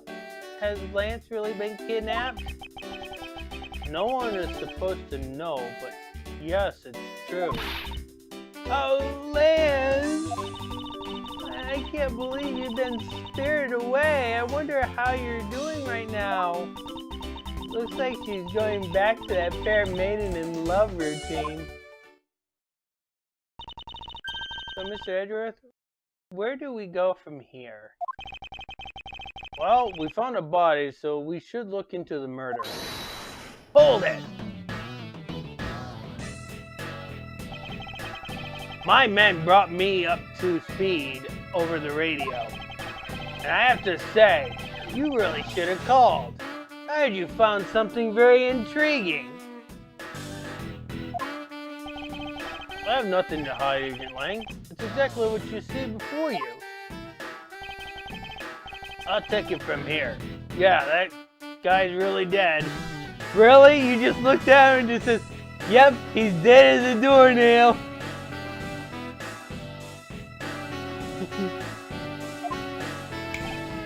Hey, you waiting for an invitation? Hurry up and detain the suspect now. Suspect? Who? Officer Meekins, is it? You're coming with us. Without evidence, he's already going to arrest Meekins. What, sir? I had nothing to do with it, sir. Agent Lang, don't you think you're being a bit rash? Do you even have a good reason to suspect Officer Meekins? I leave that kind of stuff to you prosecutors. It's your job after all. No! No, that is not right. It is not the prosecutor's job to find a suspect or prove the suspect. It's the prosecutor's job to prevent or present evidence that the investigators find. Like I said earlier, the crime scene isn't as forgiving as your precious courtroom. That's your answer? I know you like your logic and reasoning, but that sort of impractical fluff is not needed out here in the field. All you have to do is arrest suspicious people after suspicious people. No! No, that is not how you do things. That's how you go to jail quicker, because false arrest is illegal. Because here in the United States, you literally have to have paperwork to file an arrest. You can't just arrest people just because you think they look suspicious. You have to have legitimate reasons.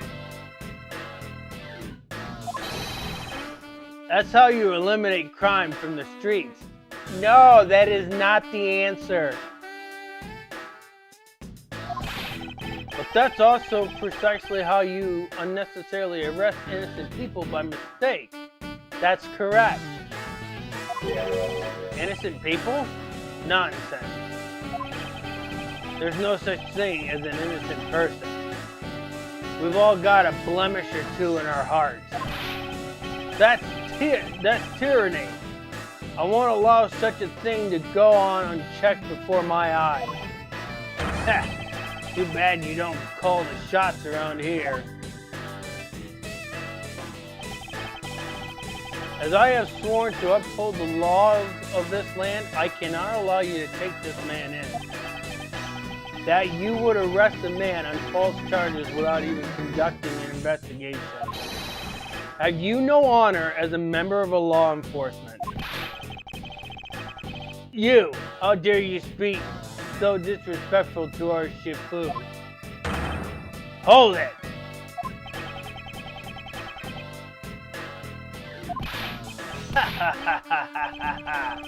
You amuse me, Mr. Prosecutor. Lang Z says, every pack has its own rules. If you can play by their rules and come on top, that is a true victory. Alright, I'll give you your beloved laws a fair shake. I'll show you just how much investigating I've done. Through my line of logic.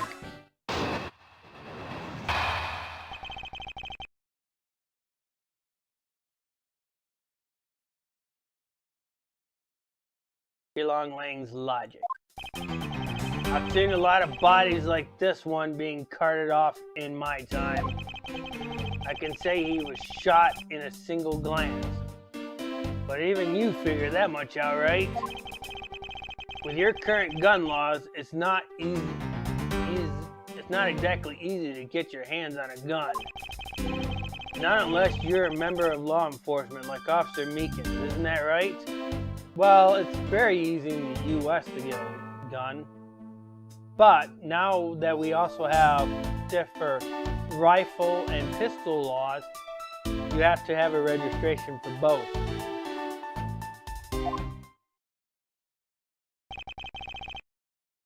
This is your reasoning?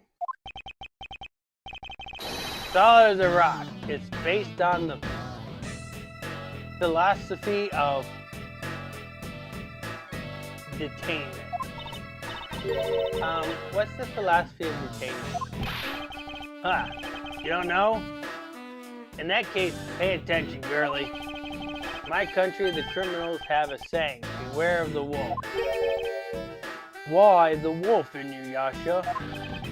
Because, in my language, Lang means wolf. And you don't mess with me or my pack. You just call me Yasha.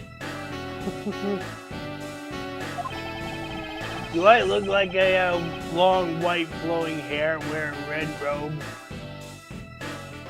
And as for that detainment philosophy, its father is my honorable ancestor Lang Z.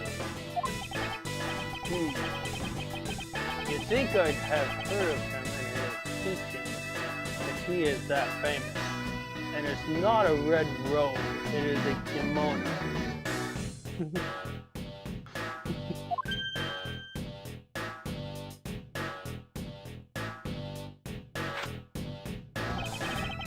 Lang Z developed it as his work, as he worked to lock criminals away thousands of years ago.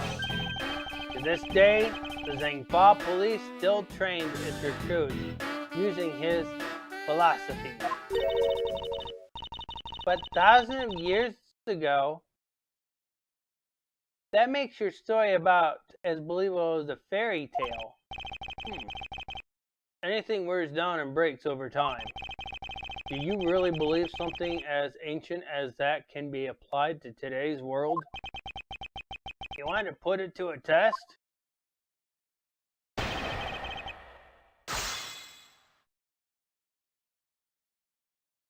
We definitely want to put it to the test, don't we, Di?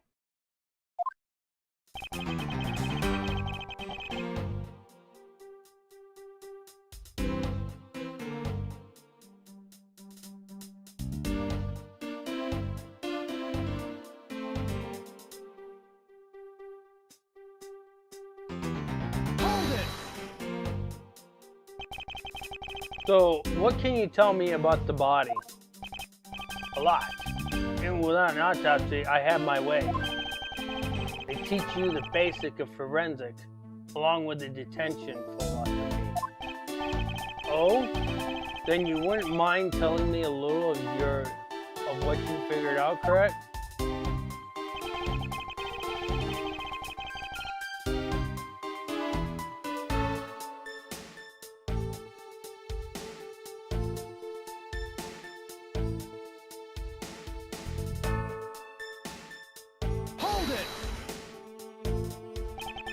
Yes, I think anyone who saw the bullet wound would come to that conclusion.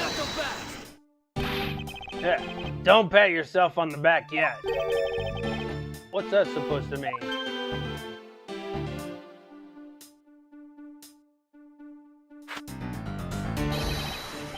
Lang Z says, search where the water is deepest. You have to keep your eyes on the big fish that lurks in the depth, which is the killer. Is that right? And what would you know about the killer?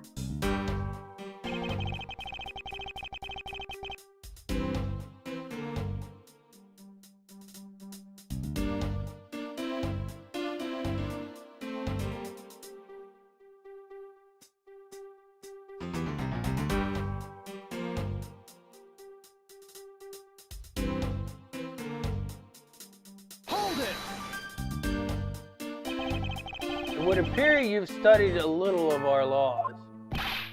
Studied? Who needs to study what every child on any street corner already knows? It's that Sheena! The Federal Firearms Restriction Act. That's it, the Federal Firearms Restriction Act. I hear it's not easy to get a gun these days. Interesting. That woman is the one in charge of keeping track of the information.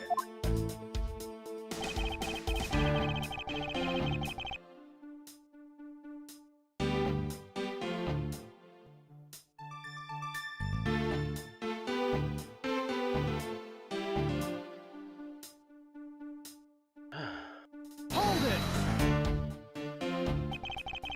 If that's the case, there are plenty of other officers who might be potential suspects. You're not seriously going to arrest each and every one of them, are you? As if I would need to. I've already looked into everyone else here. Oh? Other than Officer Meekins, I know no one else's weapon has been fired. How do you check every single person's weapon in such a short span of time? That's because each and every one of my subordinates is extremely capable. It didn't take more than a few minutes to conduct the entire investigation. The power of sheer numbers. But you have yet to check Officer Meekins' weapons, correct? Thanks for reminding me. Hey you, show me your gun. Oh! What's wrong? Why does he look so sickly pale all of a sudden? Gun! What did you say? I can't hear you. Stop mumbling and spit it out already. Sir! I lost my gun, sir! That is evident enough to prove that he did not shoot the victim. Right, Di? He doesn't have a gun on him. So he did not shoot the victim. So this is a very incriminating piece of statement. How could you be so irresponsible?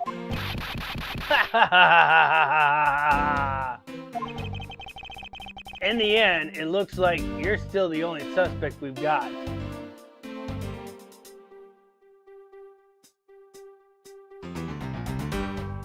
Yeah, it is ironic, to say the least.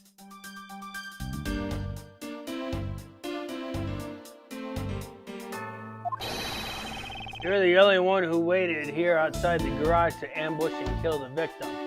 But he's never had a gun onto him, so he cannot be the suspect. There's no way for him to shoot the victim without a gun present. And did he just change out of his costume? No. So he had to have not had the gun before he entered the suit. So, you think that Officer Meekins waited here to kill the victim?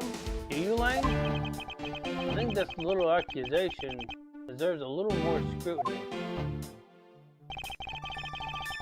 So based on all that, you already know which statement to present evidence, right?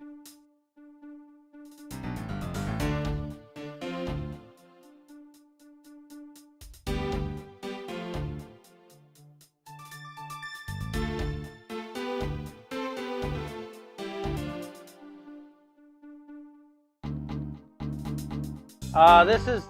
You've already Oh, wait. Did you? Maybe not. Hold it! You mean to tell me that the murder occurred here in this garage? And the fact that the suspect was found almost next to where the body was found. Well, here's the problem, Lang. If the murder happened right here, where's the rest of the blood? I'd say this is pretty obvious that this is the crime scene. Lang Z says, a criminal always returns to the scene of the crime. Hey, finally, a quote even I've heard of before. Furthermore, Zhang Li says,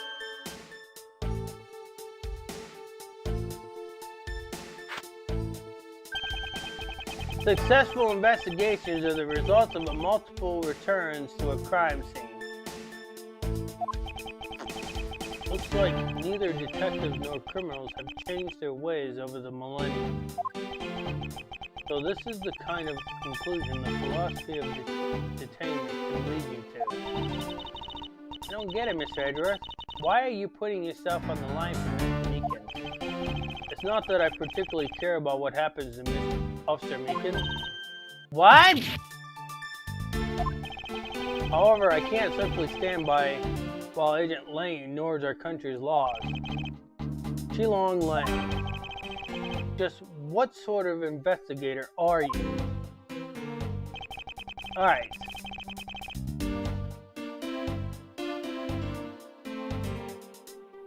We do have a fifth statement that we just pressed. So,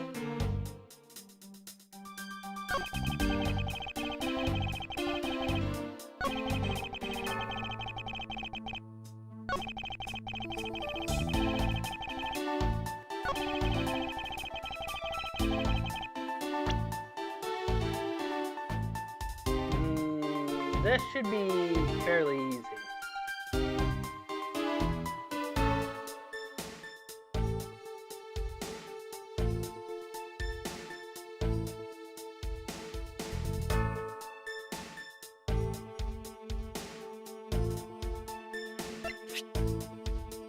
Objection!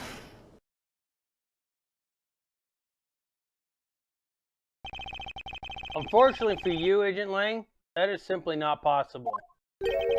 What do you mean? You've seen the crime scene for yourself. And while you were looking, did you not think to yourself that it was a little too clean? Oh yeah! So, you did notice that there was too little blood. Do you still wish to claim that Officer Meekins committed the murder here? Because that isn't the crime scene. And if it was your men who led you to think it was, then I suggest you leave this case to the local police to set the record straight. Grrr! Not bad. I see your logic can be just as sound as mine. In that case, let me ask you this. Don't you think it's weird that officer was hanging out around here in the first place? Weird? How so? Hey, you! Your squad's not even supposed to be in this area, right? What are you doing neglecting your duties and lofting around here? Don't you dare give me some lame excuse that I found myself taking a walk. But sir, I really did take a walk, sir. You're a disgrace. How dare you take your pact obligation so lightly? Officer Meekins is looking extra meek. Is he hiding something? Mr. Edgeworth, please, sir!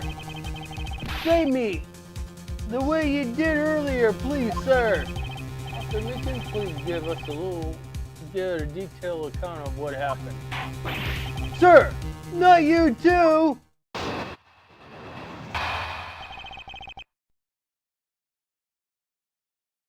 Alright.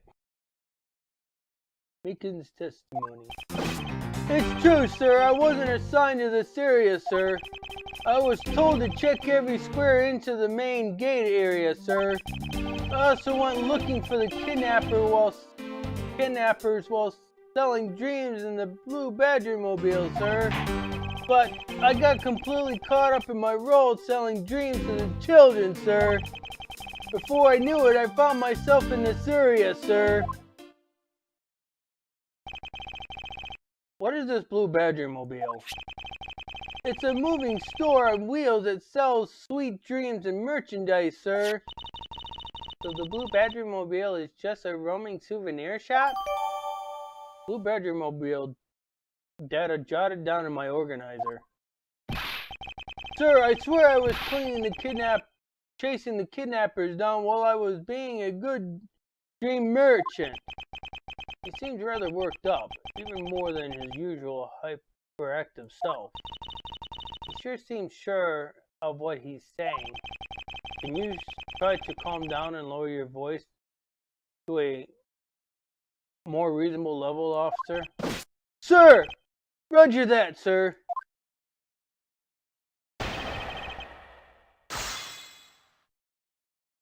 Ready to press Meekins again, die?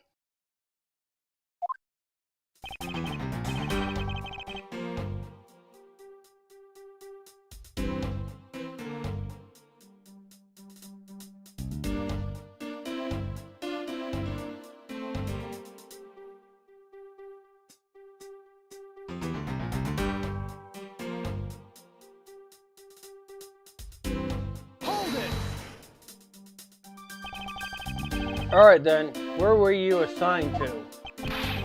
I was assigned to the main gate, sir. You must mean the area with the bridge and the outrageous fountain. Okay, then why are you here in the Wild Wild West area? It's because of a very deep reason, ma'am.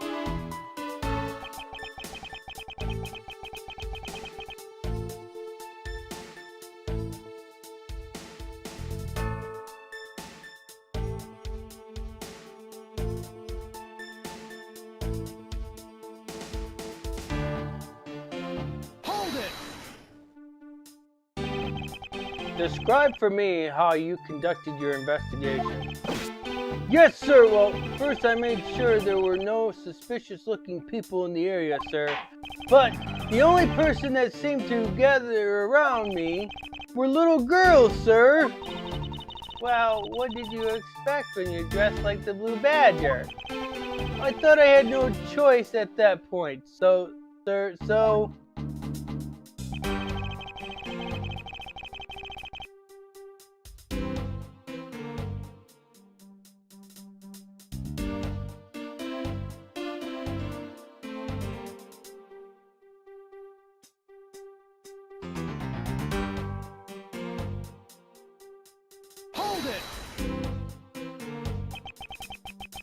What exactly do you mean by selling dreams? Sir, the Blue Badger mobile is where dreams are collected. What? Sweetness like you've never known except in dreams, ma'am, like innocent drops. And bitterness found only in nightmares, ma'am, like guilty jawbreakers. Selling those as I push the Blue Badger mobile along is my sworn duty, ma'am.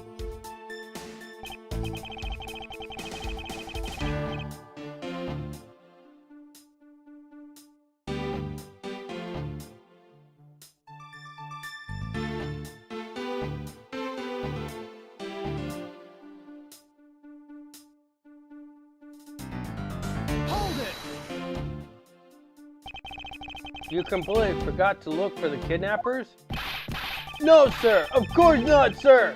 I would never do something like that, sir.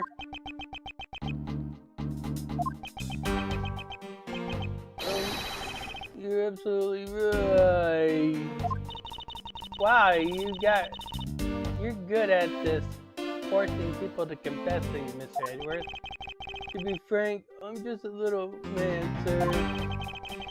I'm better at selling kids a few small dreams than looking for a big crook, sir. Hold it! Enough wallowing in your own self-pity. Let's return to your testimony. Yes, sir.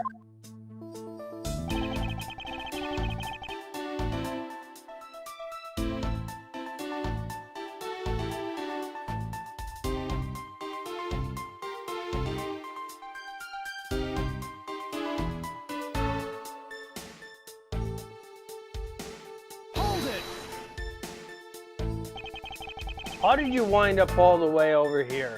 I was in the middle of a sea of kids, sir. But one of the kids decided to challenge me to a fight, sir. I had to run away from the child's painful drop kick. And before I knew it, the good old drop kick. I dished out my fair share of those when I was a kid. It was always the best when you felt one really connected with your opponent. Kids do drop kicks nowadays? I don't even remember doing drop kicks. Do you remember doing drop kicks, Di, when you were a child?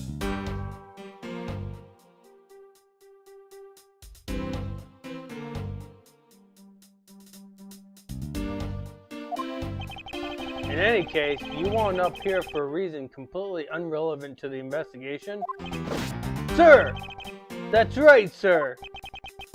That's not something you should be admitting to with your head held high, officer. Sounds like he simply forgot about his real job and became the Blue Badger. However, there is one flaw in Officer Meekin's story. But I have the feeling that he'll need some prodding before he spills the beans. Alright, do you know what they meant?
You say next.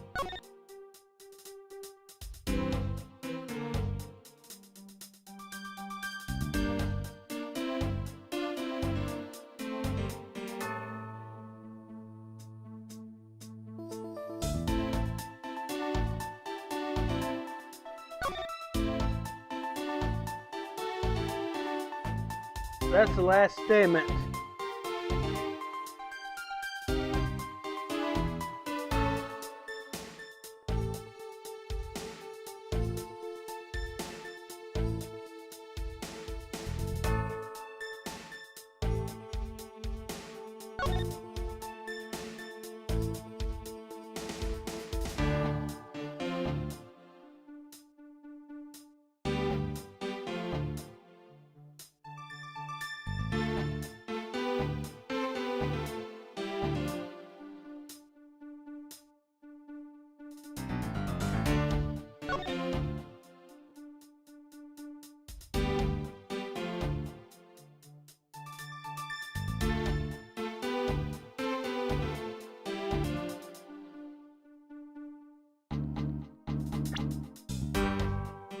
Alright, which piece of evidence?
That's the last one.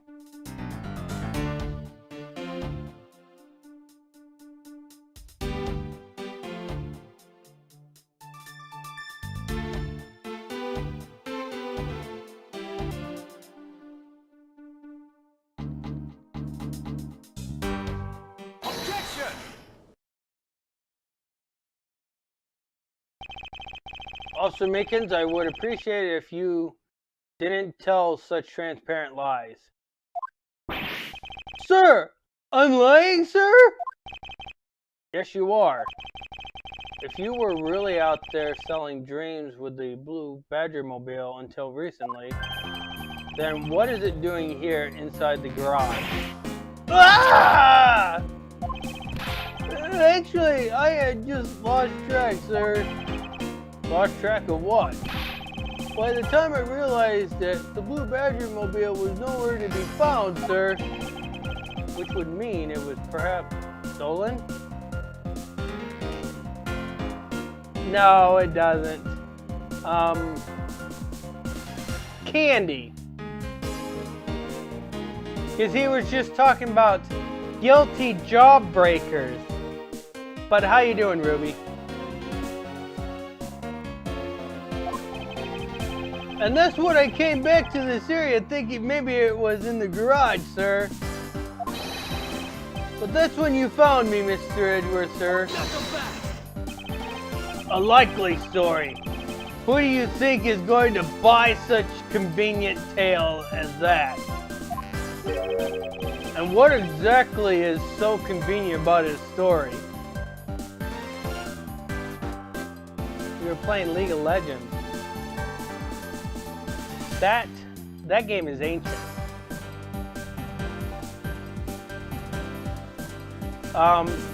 Might as well be considered retro at this point because I remember that game in the 2000s.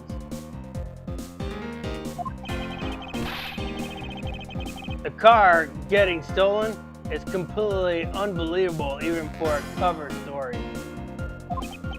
But I think we can assume the car was used alright to move the dead body. What? You killed the victim at some distant location, Officer Meekins, and then you used the Blue Badger to transport it all the way here.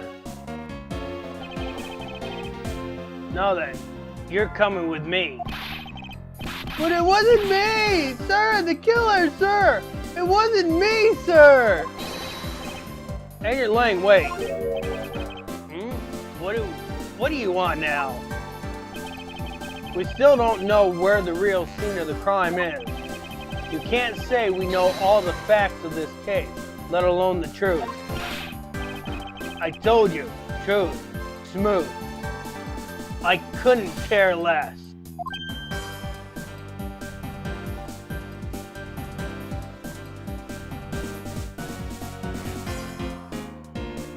Wolf Boy here likes to arrest everybody before he finally finds a conviction.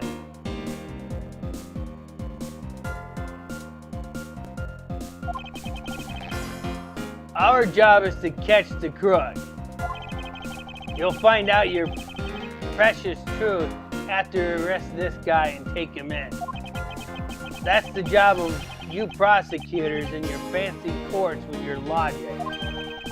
As for us, we don't have that kind of time to waste. You boorish buffoon. I think you need to leave. What? We need to get the body to autopsy and you guys are getting in the way. You wouldn't interfere with another one of my investigations? Hey now, let's not forget who holds the actual authority to conduct investigations here. I'm afraid that this one doing the... I'm afraid the one doing the interrupting is you, my ignorant little pretty boy.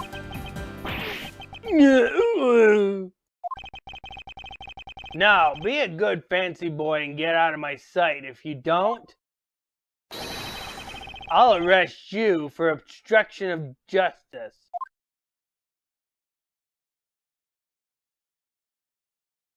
Okay.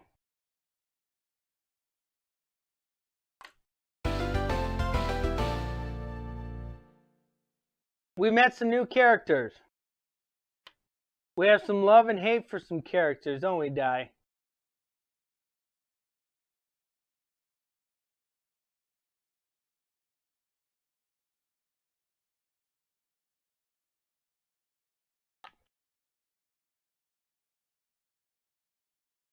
So, questions, concerns, criticisms?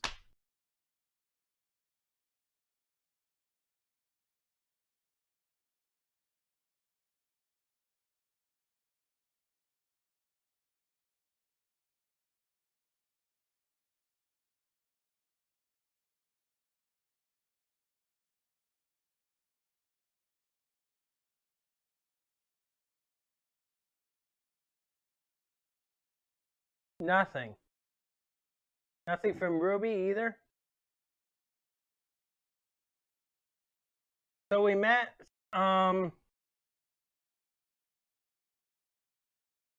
Kay Faraday, which I know Di likes Kay.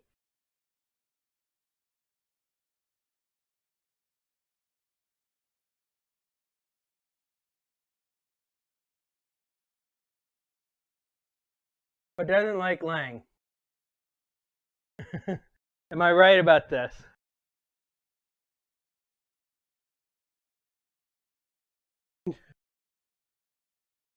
All I see is darkness because I'm too fast for light.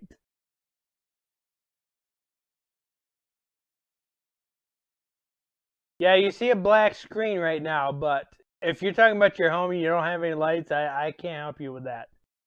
Sorry. So this yeehaw.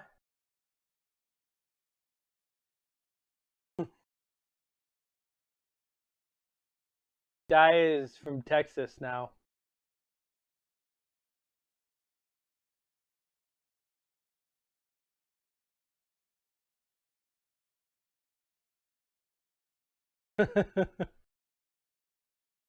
Yeah, we were the most of what we seen was in the Wild West area.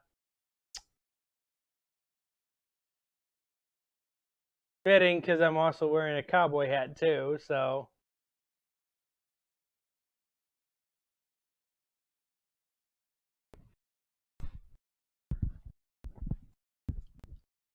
So we met the Amano Butler, Oliver Deacon, who happens to not be alive.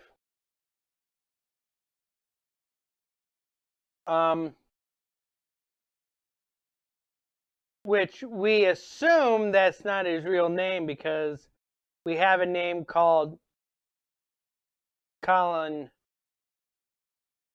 Donaire. I forgot it already, but it's his first name is Colin. We're assuming that because we're assuming that the pendant is related to his real name.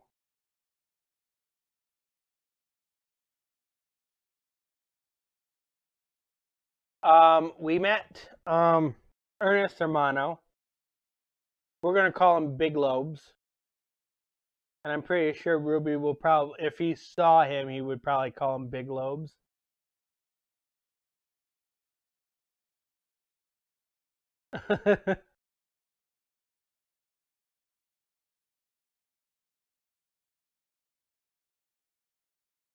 Who happens to be the father to Lance, kidnapped victim.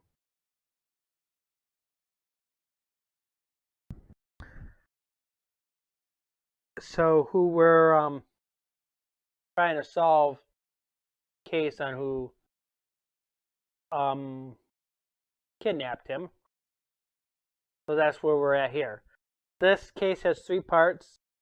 I'm thinking I'm going to end it here since I have roughly a little over an hour to go, and this is going to take me over an hour. And I don't want to go over the midnight hour. Plus, I kind of want to break this up a little more so I don't rush into it, so that by the time the Miles Edgeworth Investigation Collection comes out, this game will finish by the time that game's already out. So that comes out in September.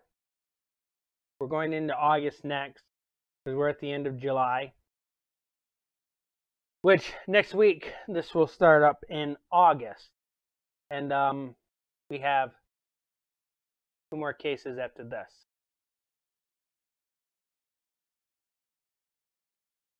So we will be ending it here. What do you think of the case so far, Ty? And I can almost guarantee my suggested thing that you're probably going to say says, I don't know a whole lot. We've just seen one area.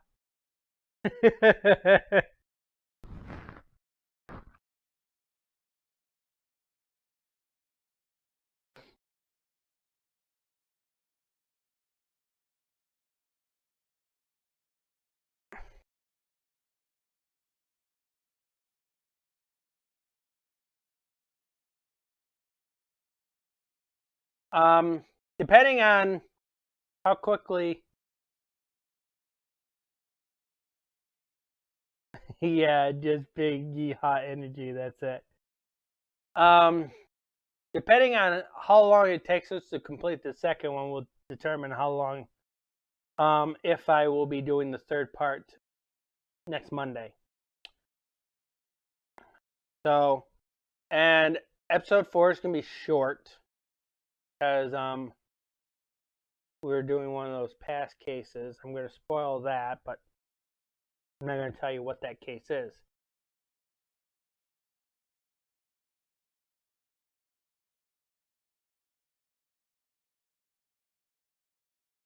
You might want to look in the history of why they're called cowboys, okay? I think it's mostly because they're called cowboys because bulls and cows were saddled for horses. That's why they were called cowboys.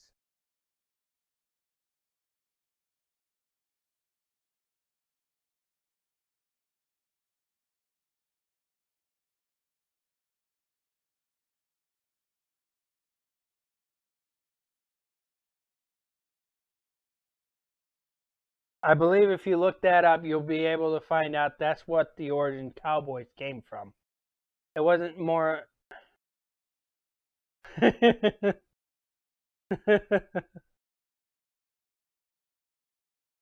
Cowboy sounds better than horse boy. I agree.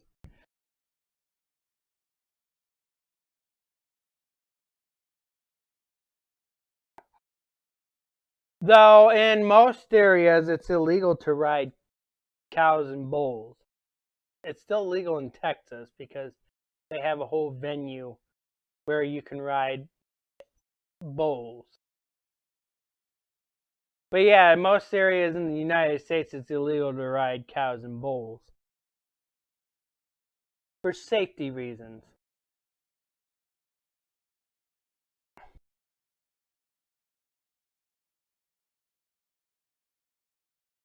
Although, if you ask PETA, they said it's animal abuse to ride animals. But PETA is not going to judge my what people does with their lives.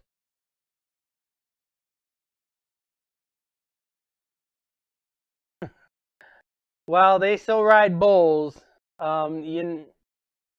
They even have a competition for bucking broncos, which is if you know the difference between horses and broncos, broncos are horses that aren't saddlebred or saddle broken, okay? Horses are saddle broken, broncos are horses that aren't saddle broken. Of course it is. What are you talking about?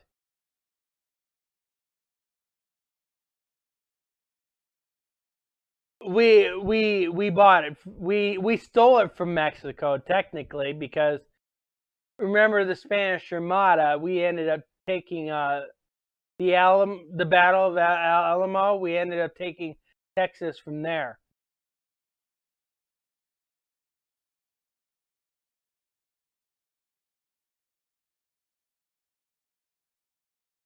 Pirated TLC.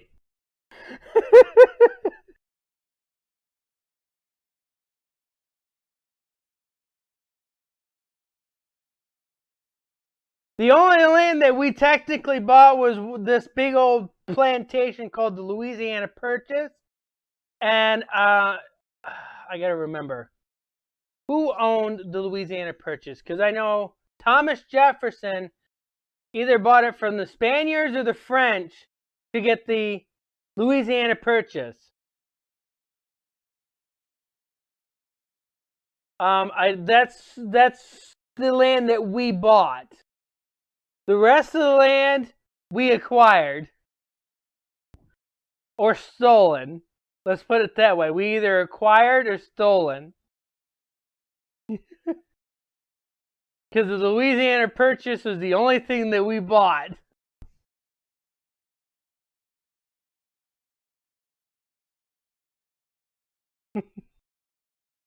Because good old Thomas Jefferson bought it from either Spaniards or French.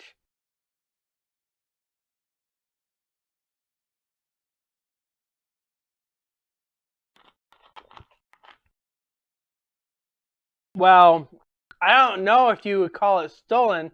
We just suddenly have it. Like, California wasn't part of the Louisiana Purchase. So how we got California is still unknown to me. Because you can necessarily say that California is still kind of connected to Mexico, because Mexico has this long sliver out in the middle of the ocean.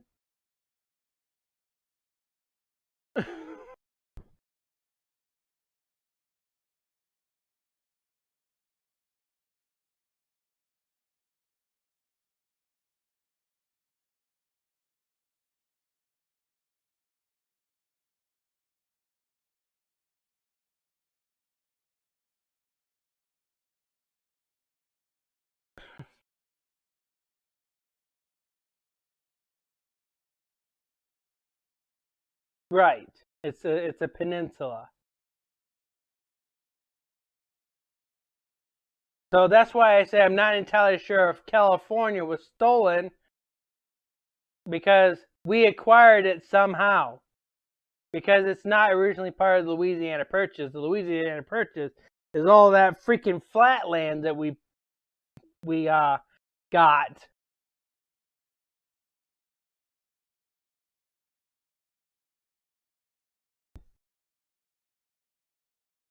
Somehow.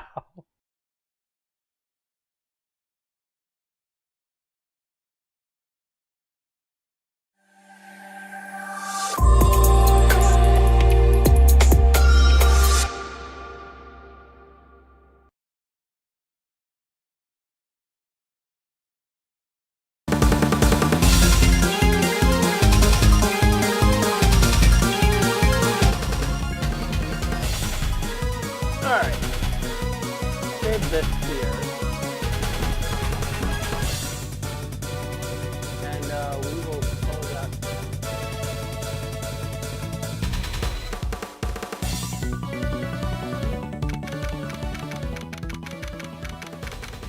Come on, close out. Close out. Close out.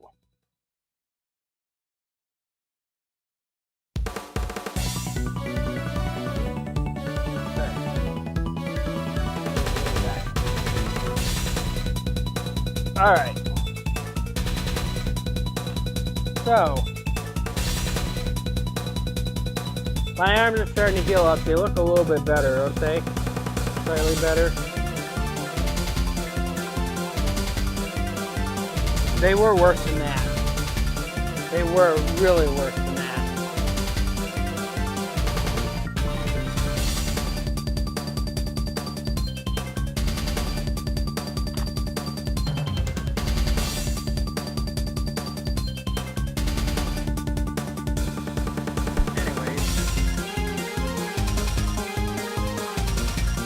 I try not to. I try to keep them out of the camera because I know how disgusting it looks. Anyways,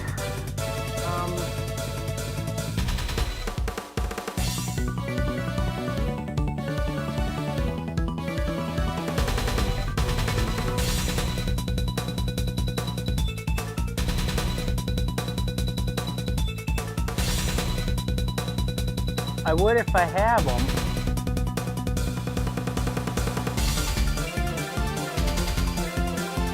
All right.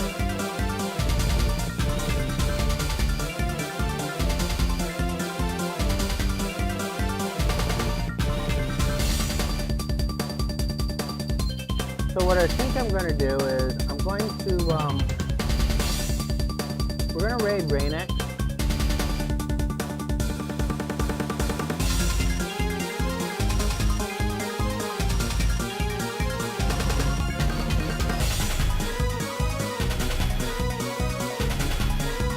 Guy, can you do me a favor?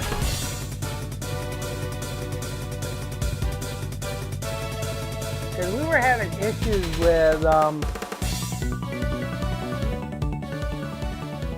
the Andy's hashtag last night. Can you type in hashtag covert anvil raid in the chat?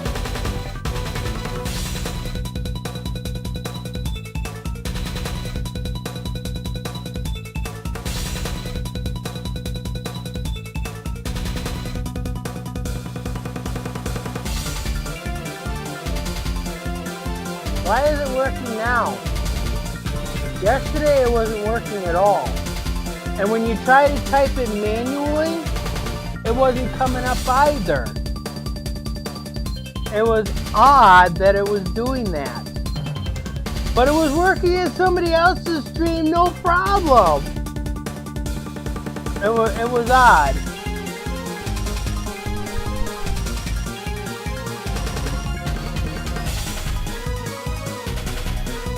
But we know the bot was working because the bot was responding to the command. Just that covert anvil raid was not showing up in chat.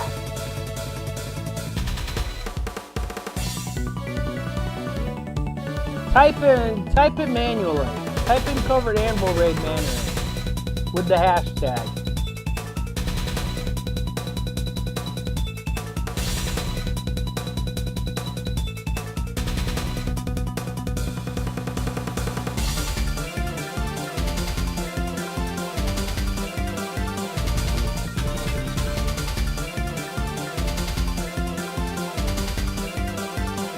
Okay, so it was just not working yesterday at all.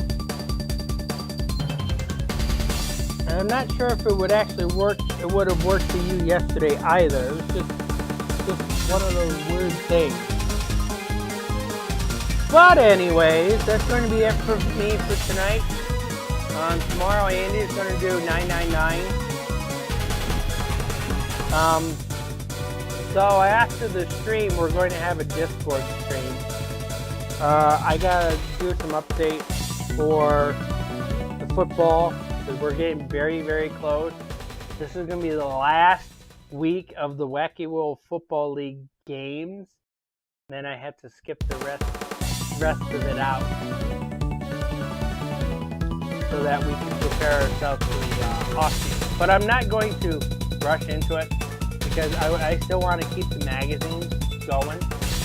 We're just going to say no games, but we got 4 games. We have 4 games this weekend. So that's going to start on Friday. But we're going to try to get that updated tonight. But this is it for me. See you guys. Have a good night.